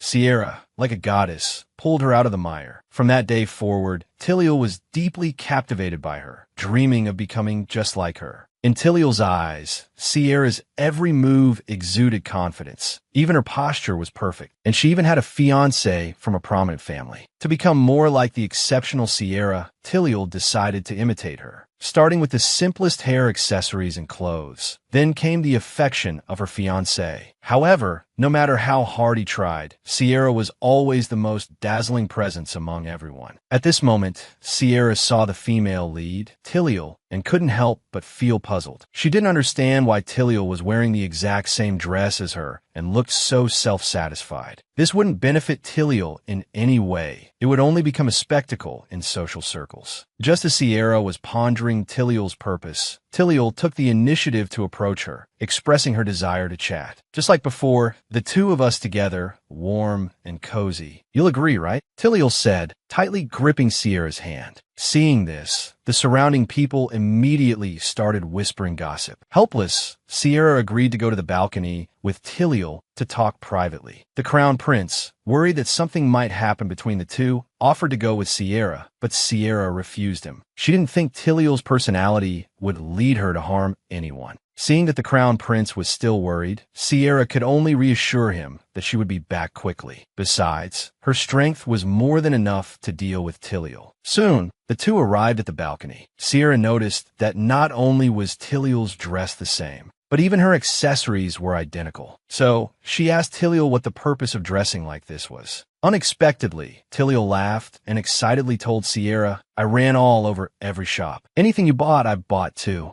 Unfortunately, there was only one of this dress, so I specifically found a tailor to make an identical one. Seeing Sierra's astonishment, Tiliel added that the money was well spent. What do you think? Do I look a lot like you? This way, everyone will think we're still as close as before. Sierra suddenly felt a chill. She told Tiliel to stop talking nonsense. But as soon as she finished speaking, Tiliel grabbed Sierra's hand frantically, begging for forgiveness.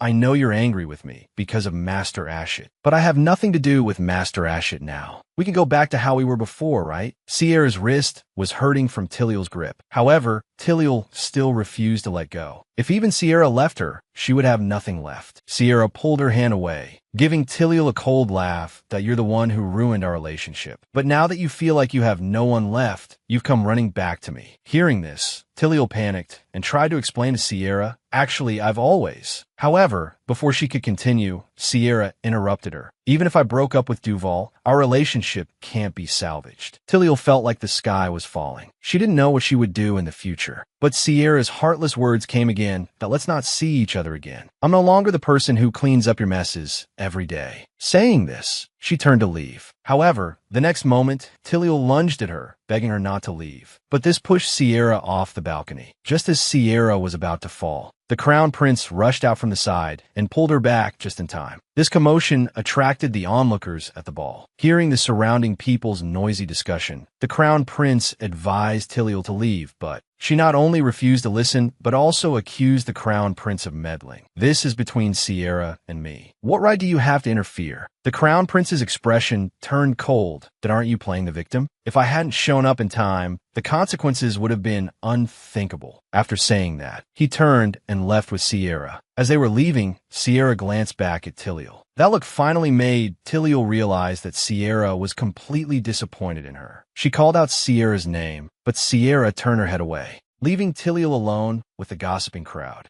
She had saved the female lead trapped in the slums, but it almost brought her death. Initially, she just wanted to help the female lead once, to escape her tragic ending. Unexpectedly, the female lead turned out to be envious and manipulative, not only imitating her in dress and behavior, but even trying to steal her fiancé, all to get closer to the Sierra she admired. However, after Sierra completely broke off her relationship with Tiliel, Tiliel turned dark. Now, both Master Ashit and Sierra had abandoned her. Now she had no one by her side, yet Sierra was able to receive everyone's love. Tiliel was so distraught she was nearly driven mad. Just then, a maid approached her. The maid said that a distinguished person wanted to see her. Tiliel initially wanted to refuse. This clueless girl suddenly noticed the embroidery on the maid's clothing. It was the symbol of the imperial consort, and I told her that distinguished person is very heartbroken about Mrs. Situation. Please come with me to see her, Mississippi. Thus, the desperate Tiliel successfully attached herself to the imperial consort. Meanwhile, the ritual to resurrect the cursed evil dragon was proceeding as planned. Because it was an important event, only members of the founding families could participate. Sierra was worried about what outrageous thing Tiliel might do. But to her surprise, Tiliel behaved impeccably throughout the event. Sierra only relaxed after the ritual successfully concluded. However, her exhausted expression still worried the crown prince. Although Sierra insisted she was fine, seeing the fresh scratches on Sierra's hands made the crown prince's heart ache. He comforted Sierra, saying she had done nothing wrong. He told her to go home early and rest, and not to dwell on it. Before getting into the carriage home, Sierra thanked the crown prince. I know that everything Ray does for me isn't something to be taken for granted. Thank you for always being by my side. The crown prince was very happy to hear this. After this incident, the relationship between the two grew even closer. However, after they bid each other farewell, a white-haired young man sensed the presence of the evil dragon nearby. After returning home, Sierra had just stepped out of the carriage when May came running to greet her as usual. But she noticed the worry and exhaustion etched on Sierra's face. She anxiously asked what had happened at the ball. Sierra forced a smile and explained that nothing had happened. She then asked May to prepare her bath water. Only after May left did Sierra's face reveal her worry and anxiety. In truth, she had been putting on a brave face ever since parting ways with Tiliel. She couldn't understand why Tiliel had become like that. In the book,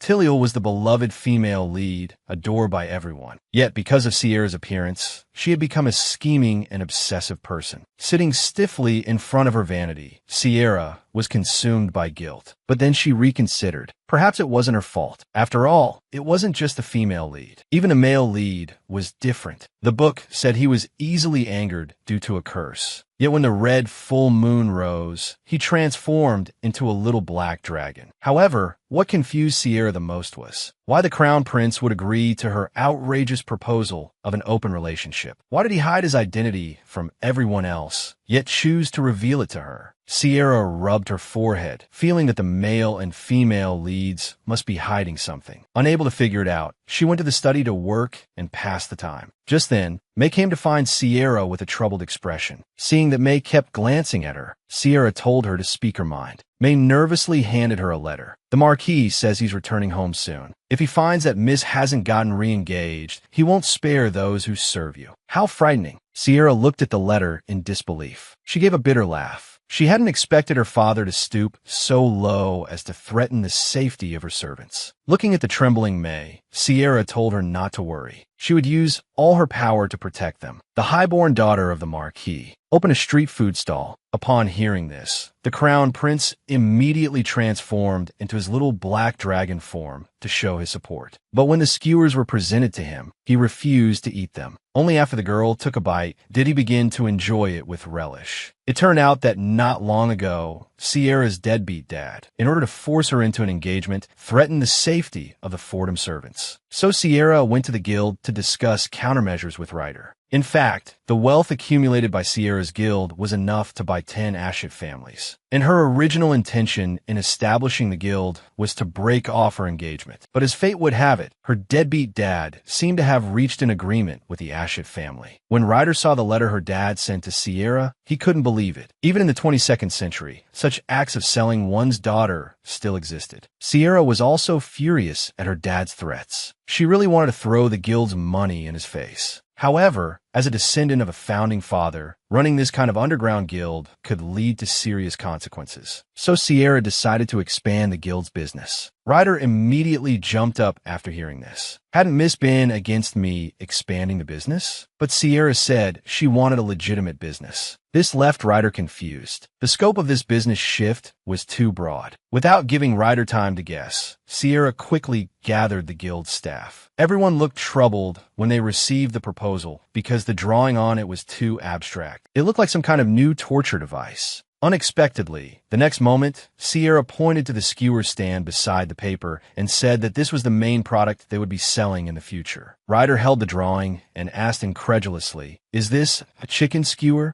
Sierra nodded. This was currently the most suitable legitimate business for her to start from scratch. The guild's underlings were immediately restless. They were used to doing big things. Now, they were going to run a skewer stand, and they were very dissatisfied. Only one person raised their hand in agreement. As a pure love warrior, he had long been unable to stand those disgusting scenes. So, based on the principle of majority rule, the matter was settled. At this time, one of the underlings raised a question. What would they use to attract customers to these skewers? Sierra was prepared. She wasn't selling ordinary chicken skewers. She told everyone to try them before making a judgment. After the underlings tasted the chicken skewers, they were either in tears from the spiciness or breathing fire. After struggling to drink 200 gin of water, they finally recovered. Sierra explained with a smile, "This is the Empire's one and only spicy flavor." Ryder, standing beside the chicken skewers, coughed while speaking. Setting fire in someone's mouth is indeed a new way of interrogation. Hearing Ryder's tutsal, Sierra wasn't angry at all. Instead, she thought of the little black dragon that could breathe fire. So, Sierra decided to name the skewers after dragon parts. Everyone quickly finished preparing for the skewer stand's opening. The menu items were all named after dragon parts. And while everyone was busy preparing to sell skewers, the workload of 100 guild members all fell on Ryder's shoulders, leaving him on the verge of tears. Seeing the skewer stand officially open for business, Sierra was happy that things had gone so smoothly. Suddenly, she heard a gurgling sound. After looking around, she discovered a little black dragon flying straight towards her. Sierra hurriedly caught it with her hands. After landing safely, the dragon cub nuzzled in her arms. Looking at the little black dragon in her arms, Sierra felt that this situation was less conspicuous. After what happened with Duval and Tiliel, neither Duke Ashit nor the Crown Prince himself were suitable to be around her, although she really wanted to steal a kiss from the Crown Prince. At this moment, the dragon cub pointed to the stall not far away and babbled incessantly. Sierra explained that this was the first step in her grand plan. Hearing this, the dragon cub curiously approached, but then it saw that the menu listed dragon horns, dragon hearts, and dragon tails. It was instantly startled and dove into Sierra's arms for comfort. Sierra could only stroke the trembling dragon cub in her arms. Just then, the underlings began to shout enthusiastically, "Freshly grilled dragon skewers. Come and try them." At this, the dragon cub immediately broke free from Sierra.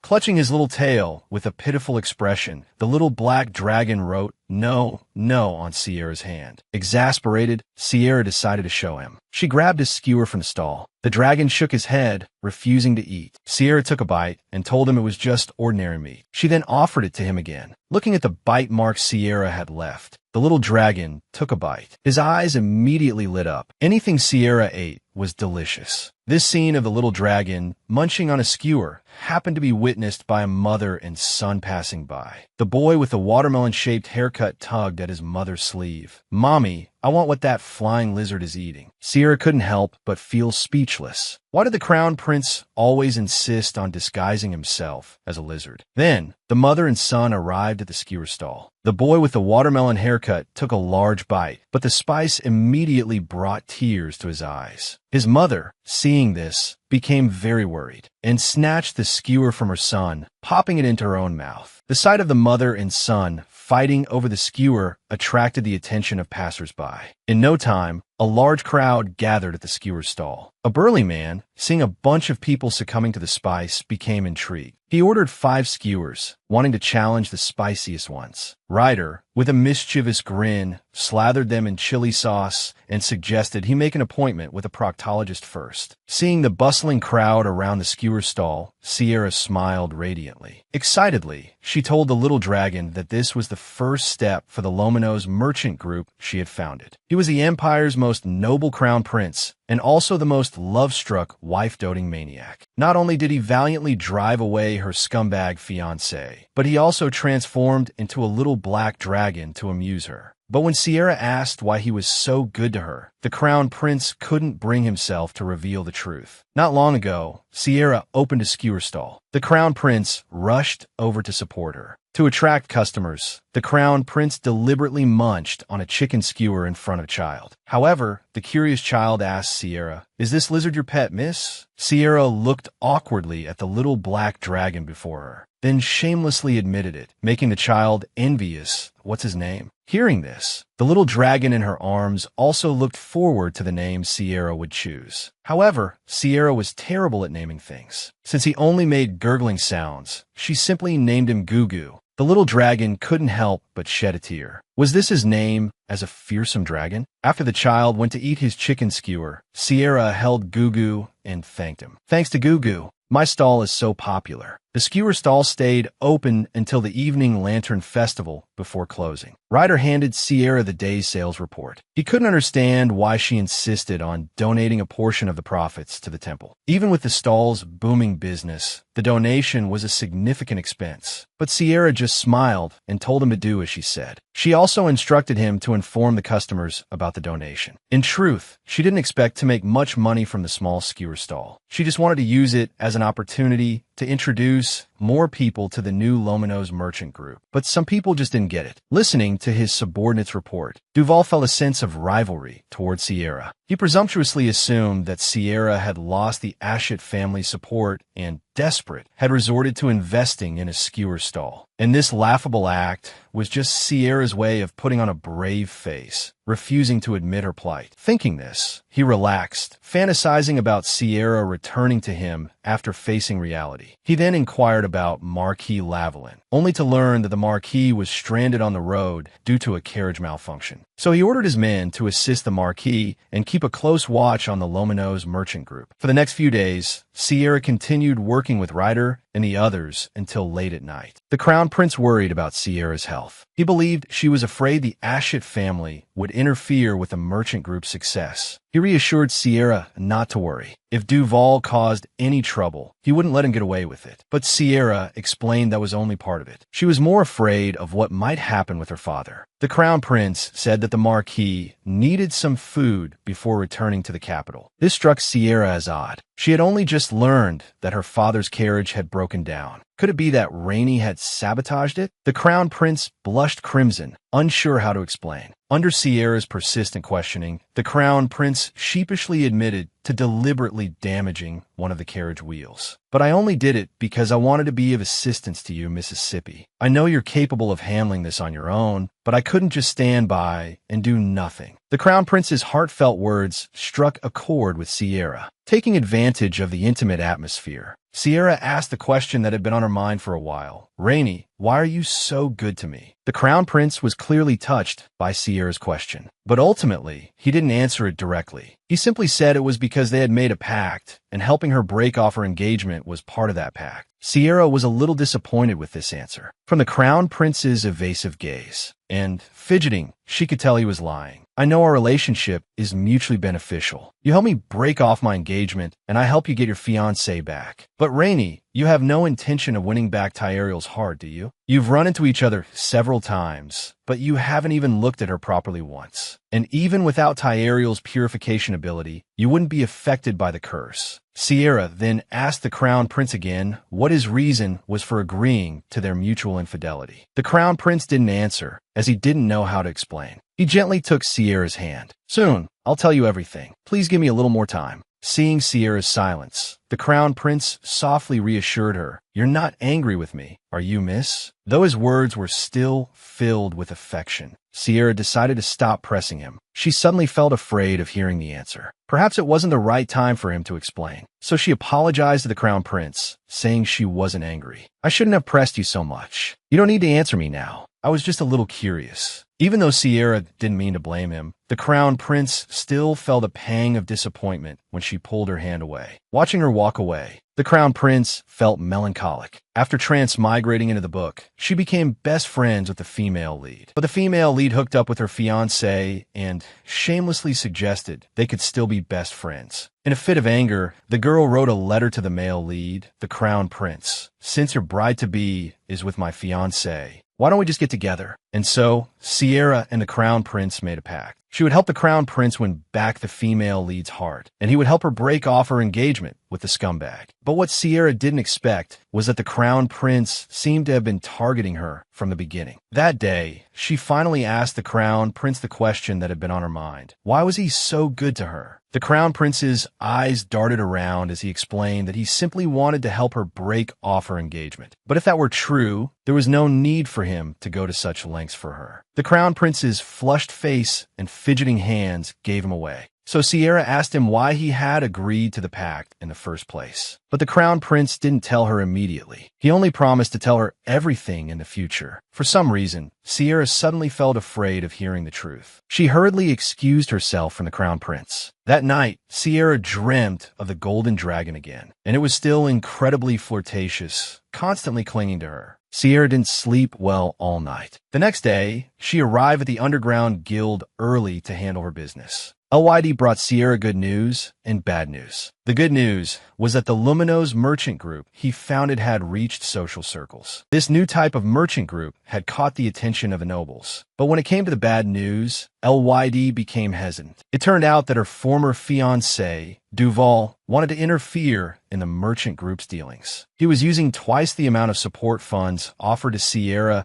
to force the Luminous merchant group to sever ties with the Lavalin family. Sierra found it amusing. That scumbag Duval would never guess that she was the founder of the Luminous merchant group. Suddenly, a staff member interrupted them. A distinguished guest had arrived unexpectedly. He wanted another love consultation, just like last time. A while later, Sierra was dressed and ready to meet the client. Originally, she had wanted LYD to handle it for her, but she was also very curious about this guest. Even though they had met recently, she couldn't recall the content of their conversation. There was no record of it in her work diary either. Just then, the man's voice interrupted her thoughts. He had bought the Empire's best-selling romance guide and studied it, but he couldn't seem to find a solution to his problem. Sierra couldn't believe that someone would learn about love from a book. This kind of person clearly didn't have many friends. No wonder he was willing to pay a hefty sum for her consultation. She then asked him what problem he was facing. The man told Sierra that he had recently become much closer to the lady in question. He had even started using pet names for her. Sierra was a little puzzled. Didn't this mean that things were progressing very smoothly? The next moment, the man's smile faded. He had hidden a secret from the lady. If she found out the truth, their relationship might fall apart. Seeing the man's serious expression, Sierra guessed that he must be hiding something quite significant. But no matter what the secret was, telling her the truth was the best course of action. Lies would eventually be exposed. Keeping it hidden wouldn't benefit their relationship at all. Sierra even suggested that he take advantage of the current momentum and confess his feelings. Even if he were rejected, the lady would keep thinking about it and eventually fall for him unconsciously. The man thought this made a lot of sense, so he took Sierra's advice and asked if there were any suitable occasions for a confession. Sierra was about to suggest some when she wondered if she should be meddling in the date planning. But after seeing the money bag the man casually tossed over, Sierra immediately and enthusiastically declared that arranging romantic itineraries was her specialty. Soon, the notepad was filled with a long list of shops and activities, leaving the man a little dazzled. Finally, Sierra wished him luck in capturing the lady's heart. Little did she know that this advice would come back to her like a boomerang. On her way home that evening, Sierra felt a little ridiculous. She hadn't even resolved her own romantic problems, yet she was giving relationship advice to others. Thinking back to the Crown Prince's hesitant manner last night, Sierra didn't know what to do. How to face the Crown Prince in the future had become a dilemma. But suddenly, an idea struck her. Since her goal was to break off the engagement with Duval, if she were to date the Crown Prince, Duval would back off. But a sudden voice stopped her in her tracks. Someone who uses another person's feelings is absolute trash. Sierra, thinking it was directed at her, panicked and turned around to see May comforting a maid. It turned out the maid had been deceived by someone she trusted. The person knew the maid liked them and wouldn't refuse their requests, so they deliberately took advantage of May. May declared that such a person was truly scum. Although it was about someone else, Sierra felt like she was the one being scolded. She awkwardly echoed May's words. After the two left, Sierra realized her own thinking was quite flawed. She continued to blame herself until she went to bed. She resolved to break off the engagement on her own, without relying on the Crown Prince. But the Crown Prince's image suddenly appeared in her mind. He tearfully questioned her. "I was so sincere to you. How could you do this to me?" Sierra's face flushed crimson. He kept warning himself not to overthink it, letting the girl he liked chat happily with a white-haired pretty boy. The little black dragon was overflowing with jealousy. Little did he know the white-haired boy was the second male lead in the novel. Furthermore, in the original story, he was destined to be the dragon's enemy, and Sierra was doing all this just to cover for him. Not long ago, Sierra had read the Crown Prince's feelings in his expression. Ever since then, no matter what he did, the image of the Crown Prince hurt and saddened would involuntarily appear in his mind. That night, he received a letter from the Crown Prince, saying he had something very important to tell him. Sierra knew what the Crown Prince wanted to say, but he wasn't mentally prepared yet. Although he couldn't say he loved the Crown Prince yet, he still wanted to maintain their current relationship. For his own selfish reasons, Sierra postponed meeting with the Crown Prince. Maybe this way, the Crown Prince's feelings for him would fade. That day, Sierra accompanied his subordinates as usual, managing the kebab stall. When it was time to close, he still seemed absent-minded. He only snapped back to reality when his subordinates came to remind him. To prevent his fiancée from causing trouble, Sierra ordered them to patrol the surrounding area. However, as expected, the unexpected happened. That night, two dim-witted fellows targeted the kebab stall. They had received the commission to prevent the Luminos merchant group from expanding further. So they doused the kebab stall with gasoline and then lit it with a match. By the next day, the kebab stall had become a pile of rubble. The investigation revealed that the attack was premeditated. Sierra knew who was behind it without even having to think. That scumbag couldn't stand to see him doing well. However, he wasn't sad at all. He had already been planning to move on from the kebab business. This incident just gave him the opportunity to start a new venture. Since the Luminos merchant group had already made a name for itself, he decided to go big. He then invited many nobles to collaborate. Because the merchant group had consistently donated funds to the temple, many nobles were very optimistic about its development. After seeing off wave after wave of guests, Sierra's head began to ache. He wanted to go outside for some fresh air, but as soon as he stepped out the door, he heard the servants arguing with someone. He was startled when he saw the visitor. This seemingly underage child was actually the head of the Justice Dukedom, a founding family of the nation. He was also the male lead in the original story. He walked straight up to Sierra, completely ignoring the confusion on his face. "You should know me, right? I'm Louvre.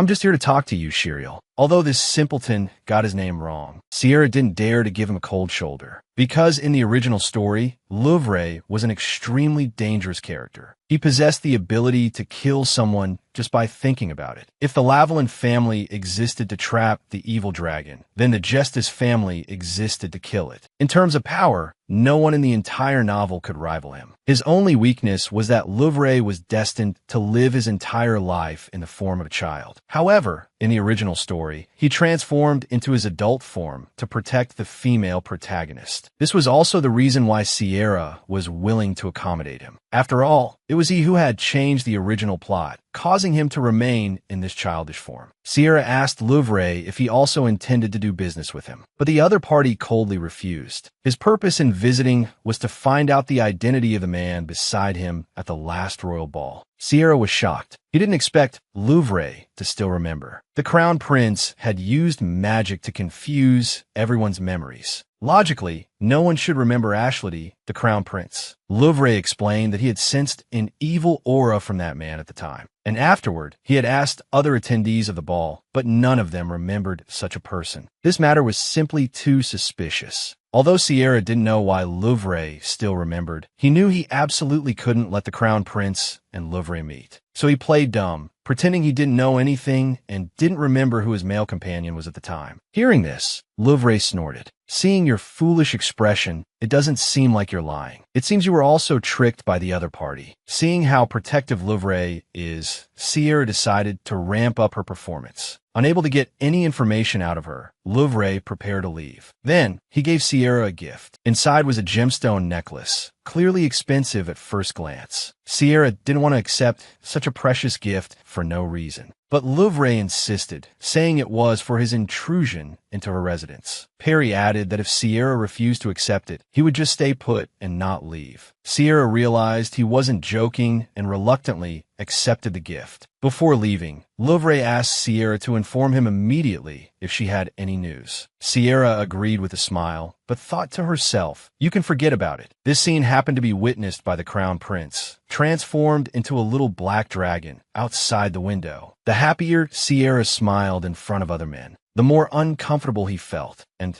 just after Louvre left, the gemstone necklace shone even brighter. He originally thought that avoiding her would lessen their feelings for each other, but he ultimately underestimated the power of a lovesick mind. That afternoon, the crown prince, transformed into a little black dragon, went to visit Sierra. Unexpectedly, he saw her chatting happily with a white-haired man. The little black dragon immediately became jealous and left dejectedly. That evening, Sierra asked LYD to report on the guild situation. He tearfully complained. The guild without its leader was a mess. Sierra, of course, was unsympathetic, threatening not to pay him if he didn't work properly. LYD then obediently reported on his work. Sierra's current aid project was mainly controlled by the Ashit family, so LYD was worried that Sierra wouldn't be able to cope. Sierra reassured him, explaining that he was also working with Dewald on the same project and would completely ruin him. After the report, he asked LYD to secretly investigate the nobles in his files. After finishing the call with LYD, Sierra was just about to go back to rest when a magical letter suddenly appeared in the air. Sierra was surprised. Who would send him a letter in the middle of the night? Seeing the royal insignia on the envelope, he immediately understood. He casually opened the envelope. Is Sierra asleep? He almost laughed at the opening line, but he quickly realized that now wasn't the time to laugh, as he hadn't figured out how to respond yet. However, not replying to the crown prince's letter was impossible, so he dutifully replied that he wasn't asleep. The crown prince immediately replied, "Have you been busy lately? We haven't even had time to meet." Sierra replied that he was indeed very busy and couldn't spare the time, that I wanted to go to so many places with you. It's such a shame. Sierra hadn't expected the crown prince to be so direct. Now, he couldn't even pretend not to know his feelings. While Sierra was troubled, the crown prince continued to send messages, wanting to meet Sierra, that I'm really sad. Besides you, I have no one else to meet. Seeing this, Sierra felt a pang of sympathy. The crown prince in the original story was also like this. Because of the curse, he could only stay in the palace. Even if he had to go out, he had to disguise himself as someone else. No wonder he had been so happy during those trivial, everyday moments he had experienced with Rainey. Reading the Crown Prince's words about being lonely, Sierra couldn't help but imagine his sad, choked-up expression. He actually wanted to accept Rainey's feelings. But people's hearts are easily swayed. He had experienced this deeply in both his past and present life. So he ultimately hardened his heart and rejected him. Just after Sierra sent his reply and went back to his room to sleep, another reply from the Crown Prince arrived on his desk. "Good night, Sierra." The next morning, Sierra received the scheduled nobles as usual. Just as he asked his subordinates to contact them, there was a knock at the door. The moment the door opened, a fragrant scent drifted into the room. "Miss Sierra, Count Cateden has arrived. He seems a bit dazed." Sierra immediately realized something. She stood up from her seat. The source had thick black hair. It was clearly the Crown Prince in disguise. He walked straight toward Sierra. Sierra nervously asked the Crown Prince why he came so suddenly. Seeing her like this, the Crown Prince felt a playful urge. "I, Count Cateden, am here, of course, to discuss business with Miss Sierra." The girl he longed for appeared before him. The Crown Prince couldn't hold back and expressed his longing. "Sierra, please don't avoid me today. I beg you." Ever since she learned of the Crown Prince's feelings for her, she tried every way to avoid meeting him. But today, she was finally caught. It turned out that these days, Sierra had been inviting nobles to her home for business collaborations. Upon learning this, the Crown Prince disguised himself as a nobleman and came directly to Sierra's house for a visit. Originally, Sierra planned to play along with his act, but the Crown Prince, with that handsome face, kept tugging at her heartstrings. "Sierra, I'm truly lonely without you. Besides you, Miss Sierra, I can't find another person to spend time with." Seeing him say this, Sierra couldn't find a reason to refuse. But along the way, Sierra was very anxious. She didn't know how to face the Crown Prince. Soon, the two arrived at a dessert shop. Unexpectedly, Ray likes to eat sweet things. Faced with Sierra's question, the Crown Prince didn't know how to explain. Then, with a resolute look, he said, "I heard the green-skinned egg tarts here are delicious. I must let you try them." "No, we must try them together." Sierra found his seriousness amusing. When the exquisite desserts were served, the delicious treats helped Sierra unconsciously return to her usual self. But the Crown Prince just sat there with his hands clasped, watching. From time to time, he would take out a small notebook to reminisce about key points. Sierra was bewildered by his strange behavior. However, she didn't pay much attention to it. She even felt a little shy because she had eaten all the egg tarts without giving any to the Crown Prince. Then they went to the street to eat crepes.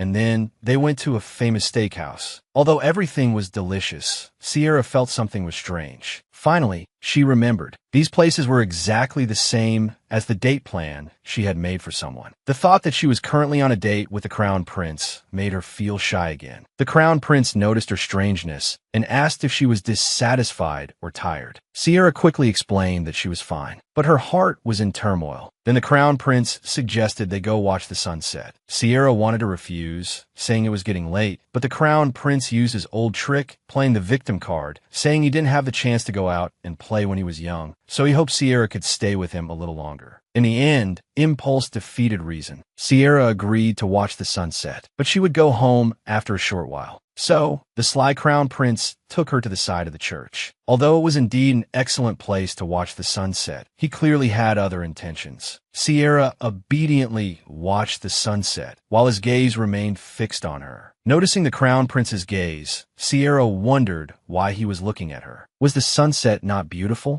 No, it's because it's too beautiful. Now, Sierra understood what the Crown Prince meant. She awkwardly tried to change the subject that I think the sunset is beautiful too, seeing that the Crown Prince was about to continue. Sierra quickly interrupted him. "Thank you for this. I've been busy discussing business with the nobles lately, so it feels good to get some fresh air." Just like that, both of them fell silent, the only sound being the wind. A leaf coincidentally fell on Sierra's head. The Crown Prince, of course, wouldn't miss this opportunity for physical contact. He gently removed the leaf from her head. Sierra clearly hadn't expected the sudden action. She blushed and turned her head away. An ambiguous atmosphere filled the air. Sierra's composure almost crumbled. Looking at the Crown Prince's expectant and persistent gaze, she chose not to avoid him any longer. However, just at this moment, heavy rain suddenly started pouring from the sky, extinguishing the throbbing emotions in their hearts. The two, once inseparable best friends, had now become irreconcilable enemies. Sierra, having transmigrated into the book in order to change her tragic ending, had long ago rescued the female protagonist who was suffering in the slums. In the eyes of the female protagonist, Tiliel, Sierra had become the only light in her life. In order to get closer to the Sierra she admired, she pathologically imitated everything about Sierra, not only in terms of clothing and speech, but even her fiancé had to be the same. However, in Sierra's eyes, wasn't this just a cheap imitation? After Sierra broke off her relationship with Tiliel, Tiliel turned dark. Her feelings for Sierra transformed into deep hatred. Not long ago, Sierra was tricked by the Crown Prince into a date.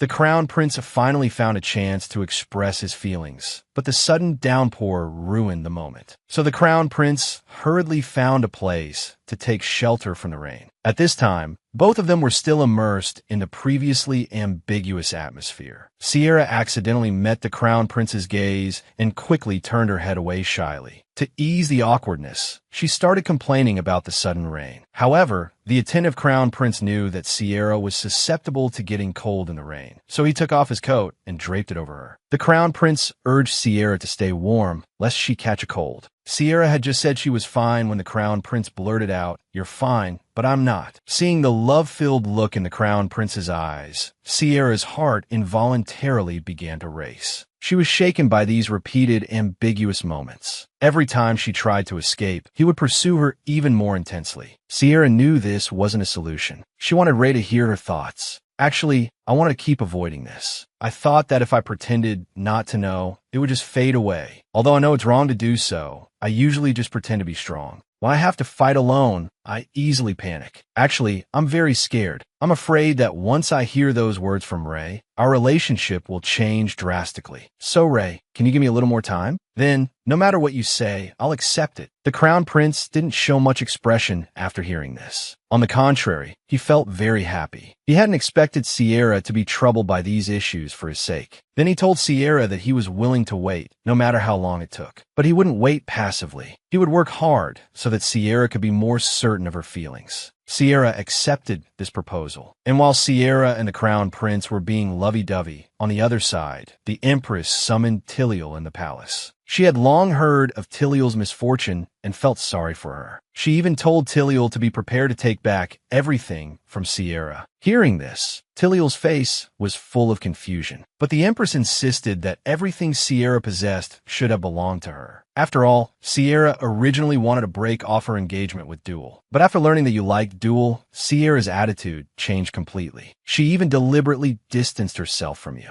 On the surface, Sierra pretended to be a good person and helped, but in the end, she embarrassed you in front of everyone. The more Tiliel listened, the more she felt it made sense. The admiration and envy she once felt for Sierra instantly turned into anger and hatred. Then, the Empress promised Tiliel that she would help her, and she would make her the most fertile and highest-ranking crown princess in the empire. Naturally, after Tiliel left, the Empress scoffed at her stupidity. "This fool is just a tool for me to crush the crown prince." As for the crown princess position, that was the closest position to the cursed crown prince. Having just finished her ambiguous date with a love-struck crown prince, who would have thought that he couldn't hold back the next day. Deeply smitten, the adorable little black dragon sets out to capture his beloved's heart. This day, Sierra took a carriage to the Count of Valentine's house. The bright sunshine contrasted sharply with last night's heavy rain, making her unconsciously recall the ambiguous atmosphere of that time. Now awake, Sierra deeply regretted saying such embarrassing things. He didn't even know. How was she supposed to face the crown prince now? And she had promised she wouldn't hide from him anymore.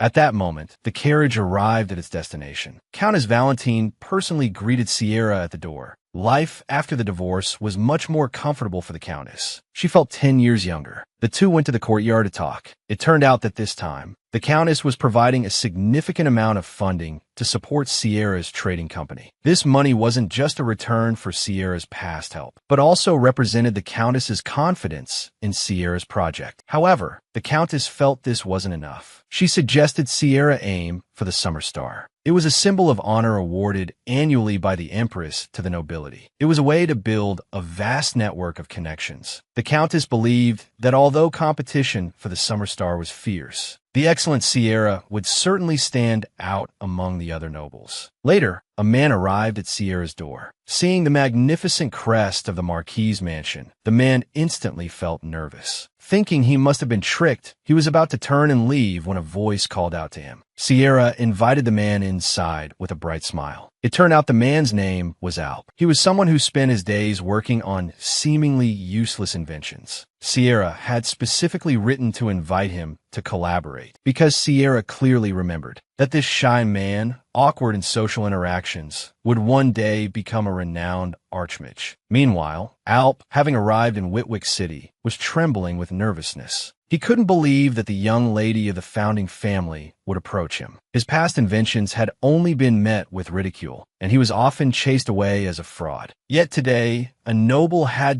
Dong taken the initiative to see him. He found it unbelievable, even suspecting it was some kind of new trap. Sierra assured him he needn't worry. She was simply interested in Alp's invention called Scroll and intended to fund its further development. Alp's eyes lit up at this. He immediately stood up straight. In that case, allow me to explain it properly. Scroll was a new product that could store magic power on paper. If the development was successful, one could simply tear a piece of paper to restore their magic power at any time. But everyone thought he was talking nonsense. Without funding, he didn't even have a single prototype. You need Laban, right? Those blackish stones from gem mines. Alp was surprised Sierra knew about this. Such gems were normally treated as the rarest of prizes and immediately consumed. Then, Sierra said she could supply an unlimited amount of Laban, but required Alp to complete the development within a month. Returning to her room, Sierra wanted to contact Ray immediately, because Alp had another problem besides Laban and funding. The magic formula on the scroll was written in an ancient language lost for 1,000 years. So, she wanted to ask Ray for help investigating. Unexpectedly, she saw a small black dragon clinging to the window. Sierra quickly opened the window to let him in. Without the glass barrier, the little black dragon flew straight into Sierra's arms, seeing the choker on his neck. And after asking, she learned he had tied it himself. Sierra strongly suspected the crown prince was deliberately trying to seduce her. So she asked the crown prince if he thought she was cute. The little black dragon pretended not to understand, but Sierra felt he must have understood. Then the crown prince picked up a pen and asked who the man was just now. Sierra hadn't expected him to be jealous of this too. She explained that Alp was a mage who was helping her develop the scroll. She even showed the magic formula to the crown prince. However, the little black dragon only looked at it for a few seconds before scribbling something on the paper. He then handed it to Sierra. Sierra was immediately startled. She hadn't expected this supposedly lost ancient language to be so easily deciphered by the seemingly harmless little black dragon before her. The ancient language, passed down for thousands of years, was deciphered. Yet a little black dragon easily cracked it. Sierra, holding the deciphered magic formula, was shocked. Could the crown prince read the ancient language? But supposedly, there were no humans left in this world who could understand the ancient language. Or was it because he was in dragon form that he could read it? Looking at the little dragon's proud demeanor, Sierra stroked his chin as a reward. Looking closely at the deciphered formula, it was incredibly simple. The little black dragon chirped twice, reminding Sierra to get back to business.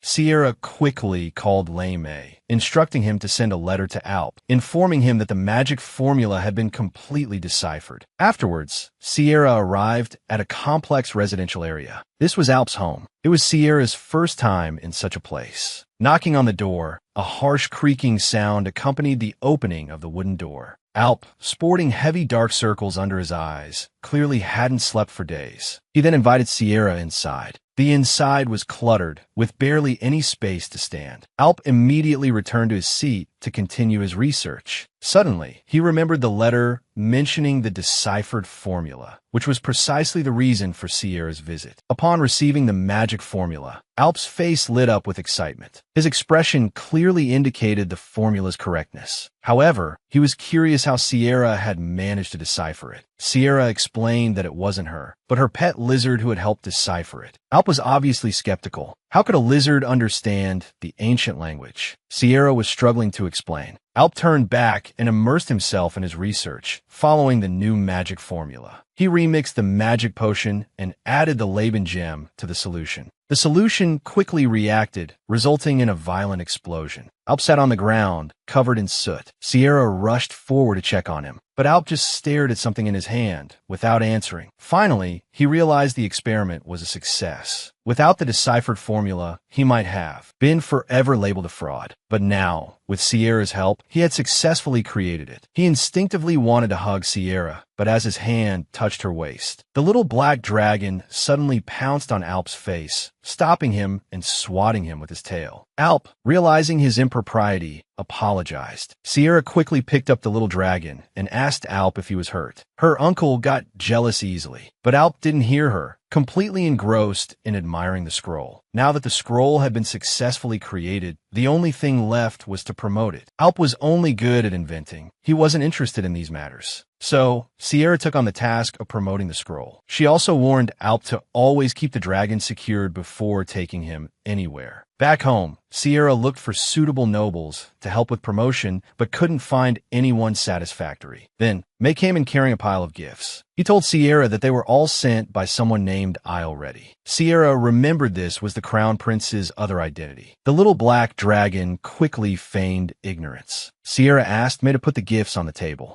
Under the little black dragon's magic, the gifts unwrapped themselves in front of Sierra. Sierra picked one up and was instantly dumbfounded. They were all health foods like brown sugar water. The Dragon Crown Prince and the Dragon Slayer had their first official encounter. The doting Crown Prince's first act was to protect his beloved in his arms. Not long ago, the little black dragon had given Sierra a pile of health foods and patiently peeled off the packaging for her. He even hand-fed Sierra, which was a bit much for her to handle. The health foods weren't exactly delicious. They were actually quite unpleasant. But she couldn't resist the adorable little black dragon's persistent coaxing. He closed his eyes and popped another one into his mouth. He found it strange. Why was the little black dragon giving him health supplements? He was clearly healthy, but the little black dragon shook its head, indicating it wasn't enough. Even though Sierra felt their communication was inconvenient, he asked the little black dragon if it could return to its original form. Immediately, the little black dragon scribbled a response on paper. "It's so late now. Don't you think it's dangerous if I return to my original form and stay with you?" Sierra briefly imagined the Crown Prince ambiguously feeding him things. Sierra instantly dismissed the thought. Blushing, he shifted the topic to work. He wanted to find a suitable place to release the scroll. It had to be somewhere with high attention and a gathering of many socially skilled people. The little black dragon thought for a moment. It suggested Sierra consider the charity auction held by the Marquis Sherry Shu. That place was the Empress's family home. The little black dragon knew this, of course, but it was currently the most suitable choice for Sierra. Sierra felt a little conflicted. The Crown Prince and the Empress had always been adversaries. In the original story, the Empress not only schemed to dethrone the Queen's only son, but also used every means to force him to unleash his dragon powers in public. But the Crown Prince didn't want Sierra to hesitate because of him. He simply wanted to help if he could. He placed his little claw in Sierra's palm.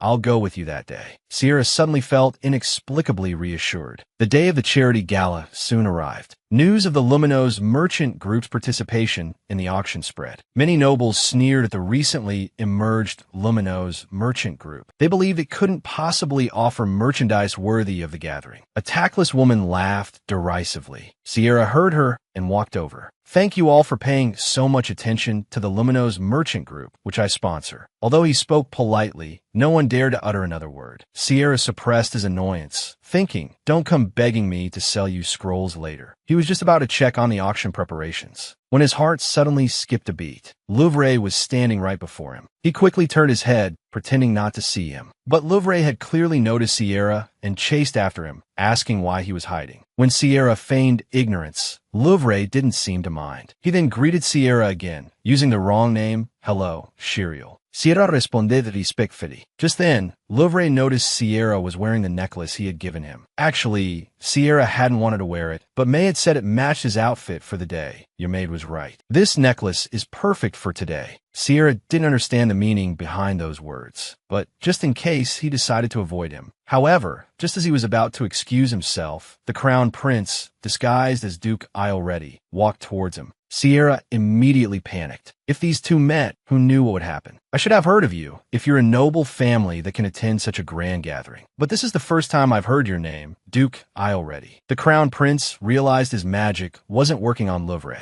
but upon hearing the other man's provocative question, the first thing he did was pull Sierra into a protective embrace. He simultaneously warned Louvre, "Stay away from Sierra if you don't want to make me angry." Someone was able to ignore his magic, yet the crown prince's first instinct was to pull Sierra into a protective embrace and warn the other man to stay away. However, Louvre stared intently at the crown prince. The necklace he had given Sierra glowed. This revealed the man's true identity, the evil dragon he had been searching for. Seeing that a conflict was about to erupt, Sierra stepped forward. He promised to find time to talk things through later. There was no need to cause a commotion with so many people around. With that, he released his magic, hoping to make Louvre back down. He believed that Louvre wasn't yet powerful enough to deal with both the crown prince and himself at the same time. Louvre was clearly caught off guard. He hadn't expected Sierra, a fellow member of a dragon-slaying family, to side with the evil dragon. However, since the evil dragon hadn't caused any trouble, he decided to let it slide for today. The necklace has sensed the evil dragon's presence. Next time, I won't let you off so easily. From now on, I'll be keeping a close eye on you. With that, Louvre left. Sierra only breathed a sigh of relief after confirming Louvre's departure. One wrong move, and he could have exposed the crown prince. Seeing Sierra's worried expression, the crown prince smiled brightly. Sierra had defended him, even daring to defy the powerful Duke Justice. He found Sierra incredibly brave. Reaching out, he gently caressed Sierra's face. "Since you protected me today, miss, I will repay this kindness, even if it costs me my life." Both their hearts raced. Just then, the announcer's voice interrupted them. "We invite the emerging artists to bring their product to the auction stage." The crown prince took Sierra's hand encouragingly. "Let everyone here see what a capable and powerful person you are." Sierra chuckled. Then, with confidence, Sierra stepped out from the crowd. At his signal, a nervous Alp announced his invention. An ordinary-looking piece of paper, ceremoniously wrapped, was placed on the stage. The surrounding people instantly erupted in chatter. Alp then explained the function of the scroll. It allowed anyone to use magic freely. Some of the nobles below expressed disbelief, but most wore expressions of disdain, believing it to be nothing more than an exaggeration. After all, even children knew that magic was a power exclusive to mages. Everything so far was within Sierra's expectations. Following Sierra's instructions, Alp selected a representative from the crowd to verify the scroll's authenticity. A nobleman volunteered to try it out on stage. His name was William. He had sought out numerous charlatan mages to cure his daughter's illness, and, as a result, had always been skeptical of magic. Alp handed him the scroll and explained how to use it. William's face was full of doubt. The trick of tearing a piece of paper to use magic seemed ridiculous. However, the moment he tore it, a flame spontaneously ignited in his palm. He stared blankly at the lingering sparks in his hand, not coming back to his senses until it had completely extinguished. His eyes were filled with surprise, as if he had found a way to cure his daughter. Witnessing this scene, the surrounding people had no choice but to believe in the scroll's effect. William anxiously asked Alp if the scroll could cure illnesses, offering a substantial investment for its development. At this point, the nobles below also began clamoring for the scroll. Alp, overwhelmed by the scene, announced that the distribution of the scroll would be handled exclusively by the Luminose merchant group. Upon hearing this, everyone turned their attention to Sierra, eagerly crowding around, hoping for a chance to speak privately. This resulted in a brawl between several nobles. It took quite a while for Sierra to extricate himself from the crowd. The crown prince, of course, followed closely behind. He was delighted by Sierra's success. Sierra smiled, saying it was all thanks to him. all thanks to your clever little hands that so obediently untied the knot. He would never forget that image. Hearing Sierra call him cute, the Crown Prince blushed, but he immediately used this to his advantage, moving closer. "Since you say I'm obedient, miss, would you listen to a request of mine?" Seeing the Crown Prince extend an invitation to dance while Sierra was still happy, Sierra couldn't refuse. Gently taking the Crown Prince's outstretched hand, Sierra couldn't find a reason to avoid him this time. His current happiness was all thanks to the Crown Prince. Besides, the request was so gentle and sweet. The next moment, the Crown Prince pulled Sierra into his arms. Sierra was pressed close against the Crown Prince's chest, each feeling the other's heartbeat. They danced to the flowing music in the hall, bathed in the cool breeze. At this moment, Sierra felt a sense of wonder and surrealism. After becoming Sierra, his life had been a constant struggle for survival. Now, there was someone genuinely happy for his achievements. The Crown Prince easily removed the necklace from Sierra's neck. His affectionate and gentle gaze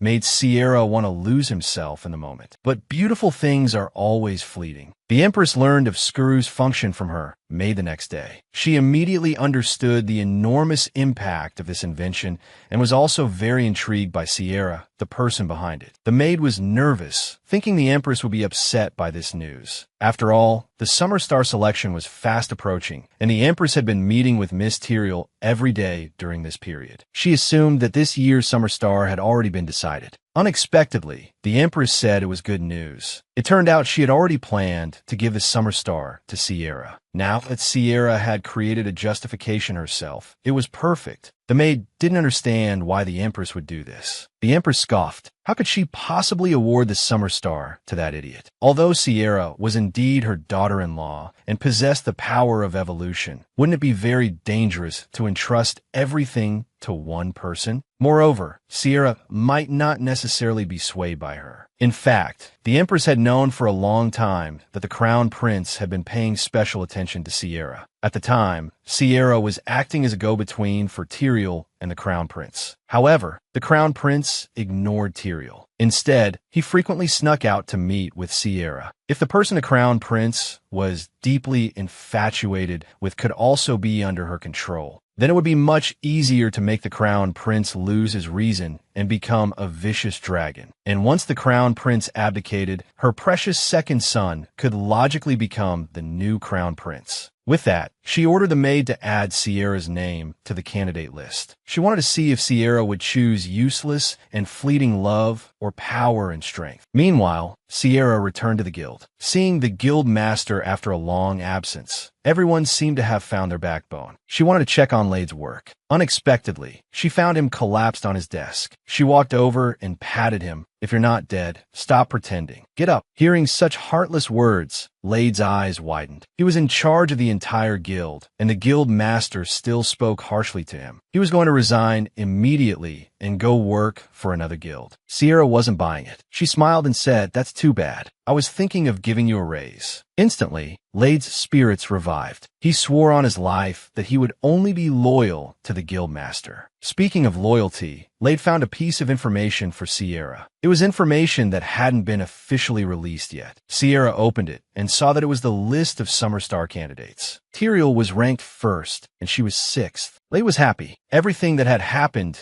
so far was going according to plan. Sierra, however, wasn't too excited, because for some reason, she had an ominous feeling in her heart, as if everything was being controlled by someone in the shadows. Even though she had already broken off her relationship with her two-faced best friend, when they met again, the other girl still put on a deeply affectionate act. It led the onlookers to pity Tyrael's misfortune. This manipulation made Sierra's last shred of pity for her disappear completely. Not long ago, Sierra had just arrived at the Summer Star selection venue. This was an award established for noble ladies who had made significant contributions to the Empire. In reality, there wasn't a clear standard for contribution, as the award was solely decided by the Empress. However, in order to gain the Empress's favor, many noble families would try their best to win this award. Sierra originally thought that with her invention of Skuru, she could easily secure this year's Summer Star. However, the approaching Tyrael gave her a bad feeling. Sierra wanted to avoid her and not get entangled. Unexpectedly, Tyrael greeted her as if nothing had happened. Faced with Tyrael's false concern, Sierra coldly hummed in response. Seeing this, Tyrael deliberately put on a wronged expression, crying and wiping her tears. She said she had been reflecting and hoped to obtain Sierra's forgiveness. This commotion attracted the attention of the other ladies. Everyone regarded Sierra, who had made Tyrael cry, as the culprit. Seeing public opinion tilting in her favor, Tyrael hugged Sierra and taunted her with a smug tone. So many people are watching us. Are you sure you want to keep acting like this? Not long ago, everyone hated me. Now they're starting to pity me. Do you know why?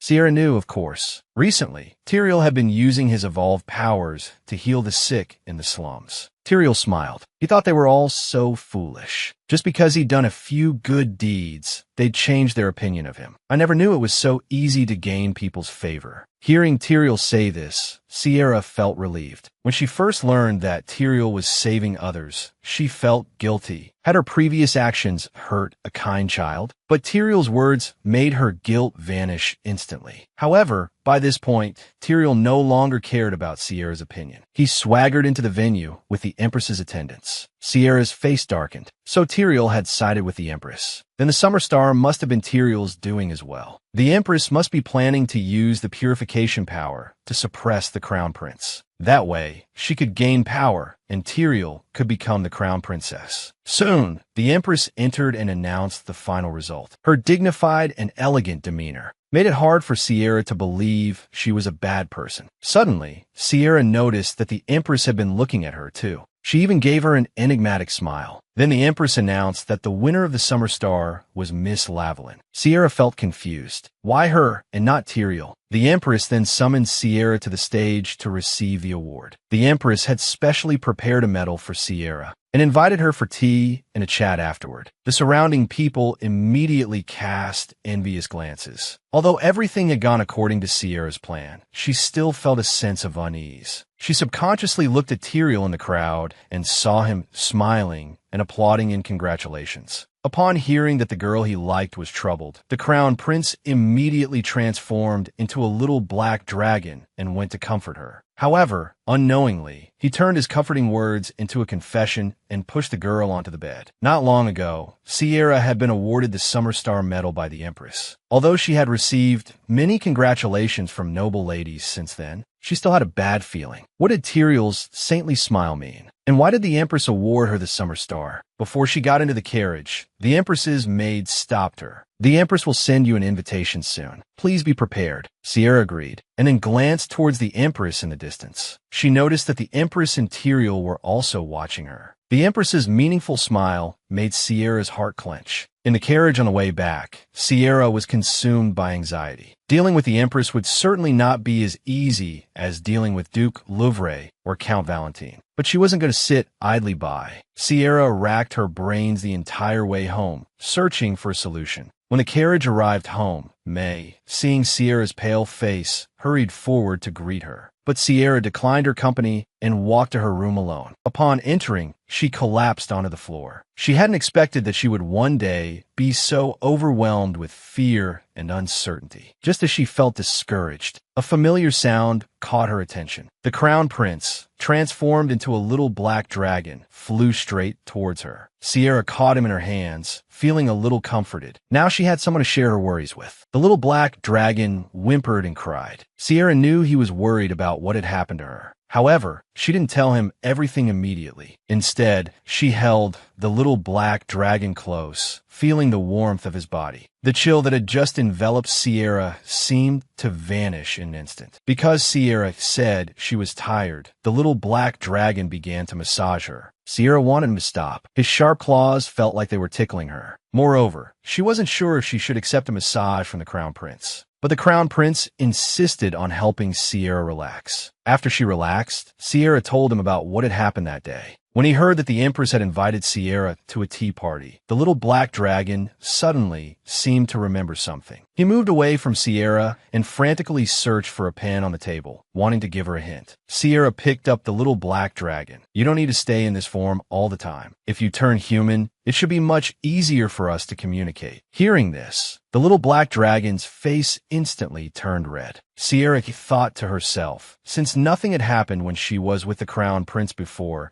she persuaded the little black dragon to return to his original form. Hearing this, a red light emanated from the little black dragon. The next moment, he transformed into the crown prince. He also ended up pressing Sierra down onto the bed. Blushing, the crown prince apologized, saying it wasn't intentional. However, Sierra's words made him freeze. Ray, you know our contract doesn't have any other meaning, right? Now that the merchant group is on track, my father won't force me to get engaged anymore. But then, what will be left between us? The crown prince seemed a little anxious. I don't want our relationship to just end like this. So, Sierra, even without the contract, are you willing to stay by my side forever? The crown prince's worried heart relaxed. He moved closer to Sierra once again. Finally, he embraced her tightly. Why would you ask that? Of course, I will always stay by your side forever.